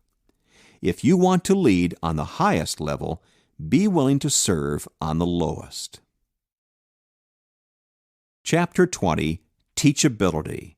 To keep leading, keep learning. Value your listening and reading time at roughly 10 times your talking time. This will assure you that you are on a course of continuous learning and self-improvement. Gerald McGinnis, President and CEO of Respironics, Incorporated. It's what you learn after you know it all that counts. John Wooden, Hall of Fame basketball coach. Success disguised as a tramp. If you see the image of a little man sporting a tiny mustache, carrying a cane and wearing baggy pants, big clumsy shoes, and a derby hat, you know immediately that it's Charlie Chaplin. Just about everyone recognizes him. In the 1910s and 1920s, he was the most famous and recognizable person on the planet. If we looked at today's celebrities, the only person even in the same category as Chaplin in popularity would be Michael Jordan. And to measure who is the bigger star, we would have to wait another 75 years to find out how well everyone remembers Michael. When Chaplin was born, nobody would have predicted great fame for him. Born into poverty as the son of English music hall performers, he found himself on the street as a small child when his mother was institutionalized. After years in workhouses and orphanages, he began working on the stage to support himself. By age 17, he was a veteran performer. In 1914, while in his mid-20s, he worked for Mack Sennett at Keystone Studios in Hollywood, making $150 a week. During that first year in the movie business, he made 35 films working as an actor, writer, and director. Everyone recognized his talent immediately, and his popularity grew. A year later, he earned $1,250 a week. Then, in 1918, he did something unheard of. He signed the entertainment industry's first $1 million contract. He was rich, he was famous, and he was the most powerful filmmaker in the world at the ripe old age of 29. Chaplin was successful because he had great talent and incredible drive, but those traits were fueled by teachability. He continually strived to grow, learn, and perfect his craft. Even when he was the most popular and highest-paid performer in the world, he wasn't content with the status quo. Chaplin explained his desire to improve to an interviewer. When I am watching one of my pictures presented to an audience, I always pay close attention to what they don't laugh at. If, for example, several audiences do not laugh at a stunt I mean to be funny, I at once begin to tear that trick to pieces and try to discover what went wrong in the idea or in the execution of it. If I hear a slight ripple at something I had not expected to be funny, I ask myself why that particular thing got a laugh. That desire to grow made him successful economically, and it brought a high level of excellence to everything he did. In those early days, Chaplin's work was hailed as marvelous entertainment. As time went by, he was recognized as a comic genius. Today, many of his movies are considered masterpieces, and he is appreciated as one of the greatest filmmakers of all time. Screenwriter and film critic James Agee wrote, "The finest pantomime, the deepest emotion, the richest and most poignant poetry were in Chaplin's work." If Chaplin had replaced his teachability with arrogant self-satisfaction when he became successful, his name would be right up there along with Ford Sterling or Ben Turpin, stars of silent films who are all but forgotten today. But Chaplin kept growing and learning as an actor, director, and eventually film executive. When he learned from experience that filmmakers were at the mercy of studios and distributors, he started his own organization, United Artists, along with Douglas Fairbanks, Mary Pickford, and D.W. Griffith. The film company is still in business today. Fleshing it out. Leaders face the danger of contentment with the status quo. After all, if a leader already possesses influence and has achieved a level of respect, why should he keep growing? The answer is simple. Your growth determines who you are. Who you are determines who you attract. Who you attract determines the success of your organization. If you want to grow in your organization, you have to remain teachable. Allow me to give you 5 guidelines to help you cultivate and maintain a teachable attitude. Number 1, cure your destination disease. Ironically, lack of teachability is often rooted in achievement. Some people mistakenly believe that if they can accomplish a particular goal, they no longer have to grow.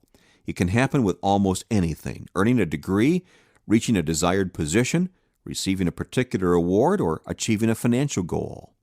But effective leaders cannot afford to think that way. The day they stop growing is the day they forfeit their potential and the potential of the organization. Remember the words of Ray Kroc: as long as you're green, you're growing. As soon as you're ripe, you start to rot. Number 2, overcome your success. Another irony of teachability is that success often hinders it. Effective leaders know that what got them there doesn't keep them there. If you've been successful in the past, beware, and consider this: if what you did yesterday still looks big to you, you haven't done much today. Number 3, swear off shortcuts. My friend Nancy Dornan says the longest distance between 2 points is a shortcut. That's really true. For everything of value in life, you pay a price. As you desire to grow in a particular area, figure out what it will really take, including the price, and then determine to pay it. Number 4, trade in your pride. Teachability requires us to admit we don't know everything, and that can make us look bad. In addition, if we keep learning, we must also keep making mistakes. But as writer and expert craftsman Elbert Hubbard said, the greatest mistake one can make in life is to be continually fearing you will make one. You cannot be prideful and teachable at the same time. Emerson wrote, "For everything you gain, you lose something. To gain growth, give up your pride." And number 5, never pay twice for the same mistake. Teddy Roosevelt asserted, "He who makes no mistakes makes no progress." That's true. But the leader who keeps making the same mistakes also makes no progress. As a teachable leader, you will make mistakes. Forget them, but always remember what they taught you. If you don't, you will pay for them more than once. Reflecting on it. When I was a kid growing up in rural Ohio, I saw this sign in a feed store: "If you don't like the crop you're reaping, check the seed you are sowing." Though the sign was an ad for seeds, it contained a wonderful principle. What kind of crop are you reaping? Do your life and leadership seem to be getting better day after day, month after month, year after year? Or are you constantly fighting just to hold your ground? If you're not where you hoped you would be by this time in your life, your problem may be a lack of teachability. When was the last time you did something for the first time? When was the last time you made yourself vulnerable by diving into something for which you weren't the expert? Observe your attitude toward growing and learning during the next several days or weeks to see where you stand. Bringing it home. To improve your teachability, do the following. Observe how you react to mistakes. Do you admit your mistakes? Do you apologize when appropriate? Or are you defensive? Observe yourself and ask a trusted friend's opinion. If you react badly or you make no mistakes at all, you need to work on your teachability. Try something new. Go out of your way today to do something different that will stretch you mentally, emotionally, or physically. Challenge changes us for the better. If you really want to start growing, make new challenges part of your daily activities. Learn in your area of strength. Read 6 to 12 books a year on leadership or your field of specialization. Continuing to learn in an area where you are already an expert prevents you from becoming jaded and unteachable. Daily takeaway.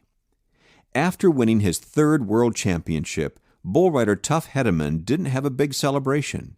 He moved on to Denver to start the new season and the whole process over again. His comment? "The bull won't care what I did last week." Whether you are an untested rookie or a successful veteran, if you want to be a champion tomorrow, be teachable today. Chapter 21, Vision. You can seize only what you can see. A great leader's courage to fulfill his vision comes from passion, not position. John C. Maxwell. The future belongs to those who see possibilities before they become obvious. John Sculley, former CEO of Pepsi and Apple Computer. No chipped paint, all the horses jump. One of the great dreamers of the 20th century was Walt Disney. Any person who could create the first sound cartoon, first all-color cartoon, and first animated feature-length motion picture is definitely someone with vision. But Disney's greatest masterpieces of vision were Disneyland and Walt Disney World, and the spark for that vision came from an unexpected place. Back when Walt's two daughters were young, he used to take them to an amusement park in the Los Angeles area on Saturday mornings. His girls loved it, and he did too. An amusement park is a kid's paradise with wonderful atmosphere, the smell of popcorn and cotton candy, the gaudy colors of signs advertising rides, and the sound of kids screaming as a roller coaster plummets over a hill. Walt was especially captivated by the carousel. As he approached it, he saw a blur of bright images racing around to the tune of energetic calliope music. But when he got closer and the carousel stopped, he could see that his eye had been fooled. He observed shabby horses with cracked and chipped paint, and he noticed that only the horses on the outside row moved up and down. The others stood lifeless, bolted to the floor. The cartoonist's disappointment inspired him with a grand vision. In his mind's eye, he could see an amusement park where the illusion didn't evaporate, where children and adults could enjoy a carnival atmosphere without the seedy side that accompanies some circuses or traveling carnivals. His dream became Disneyland. As Larry Taylor stated in Bee and Orange, Walt's vision could be summarized as no chipped paint, all the horses jump. Fleshing it out. Vision is everything for a leader. It is utterly indispensable. Why? Because vision leads the leader. It paints the target. It sparks and fuels the fire within and draws him forward. It is also the firelighter for others who follow that leader. Show me a leader without vision, and I'll show you someone who isn't going anywhere. At best, he is traveling in circles. To get a handle on vision and how it comes to be a part of a good leader's life, understand these things. Number 1, vision starts within. When I'm teaching at conferences, someone will occasionally ask me to give him a vision for his organization, but I can't do it. You can't buy, beg, or borrow vision. It has to come from the inside. For Disney, vision was never a problem. Because of his creativity and desire for excellence, he always saw what could be. If you lack vision, look inside yourself. Draw on your natural gifts and desires. Look to your calling if you have one. And if you still don't sense a vision of your own, then consider hooking up with a leader whose vision resonates with you. Become his partner. That's what Walt Disney's brother Roy did. He was a good businessman and leader who could make things happen, but Walt was the one who provided the vision. Together, they made an incredible team. Number 2, vision draws on your history. Vision isn't some mystical quality that comes out of a vacuum, as some people seem to believe.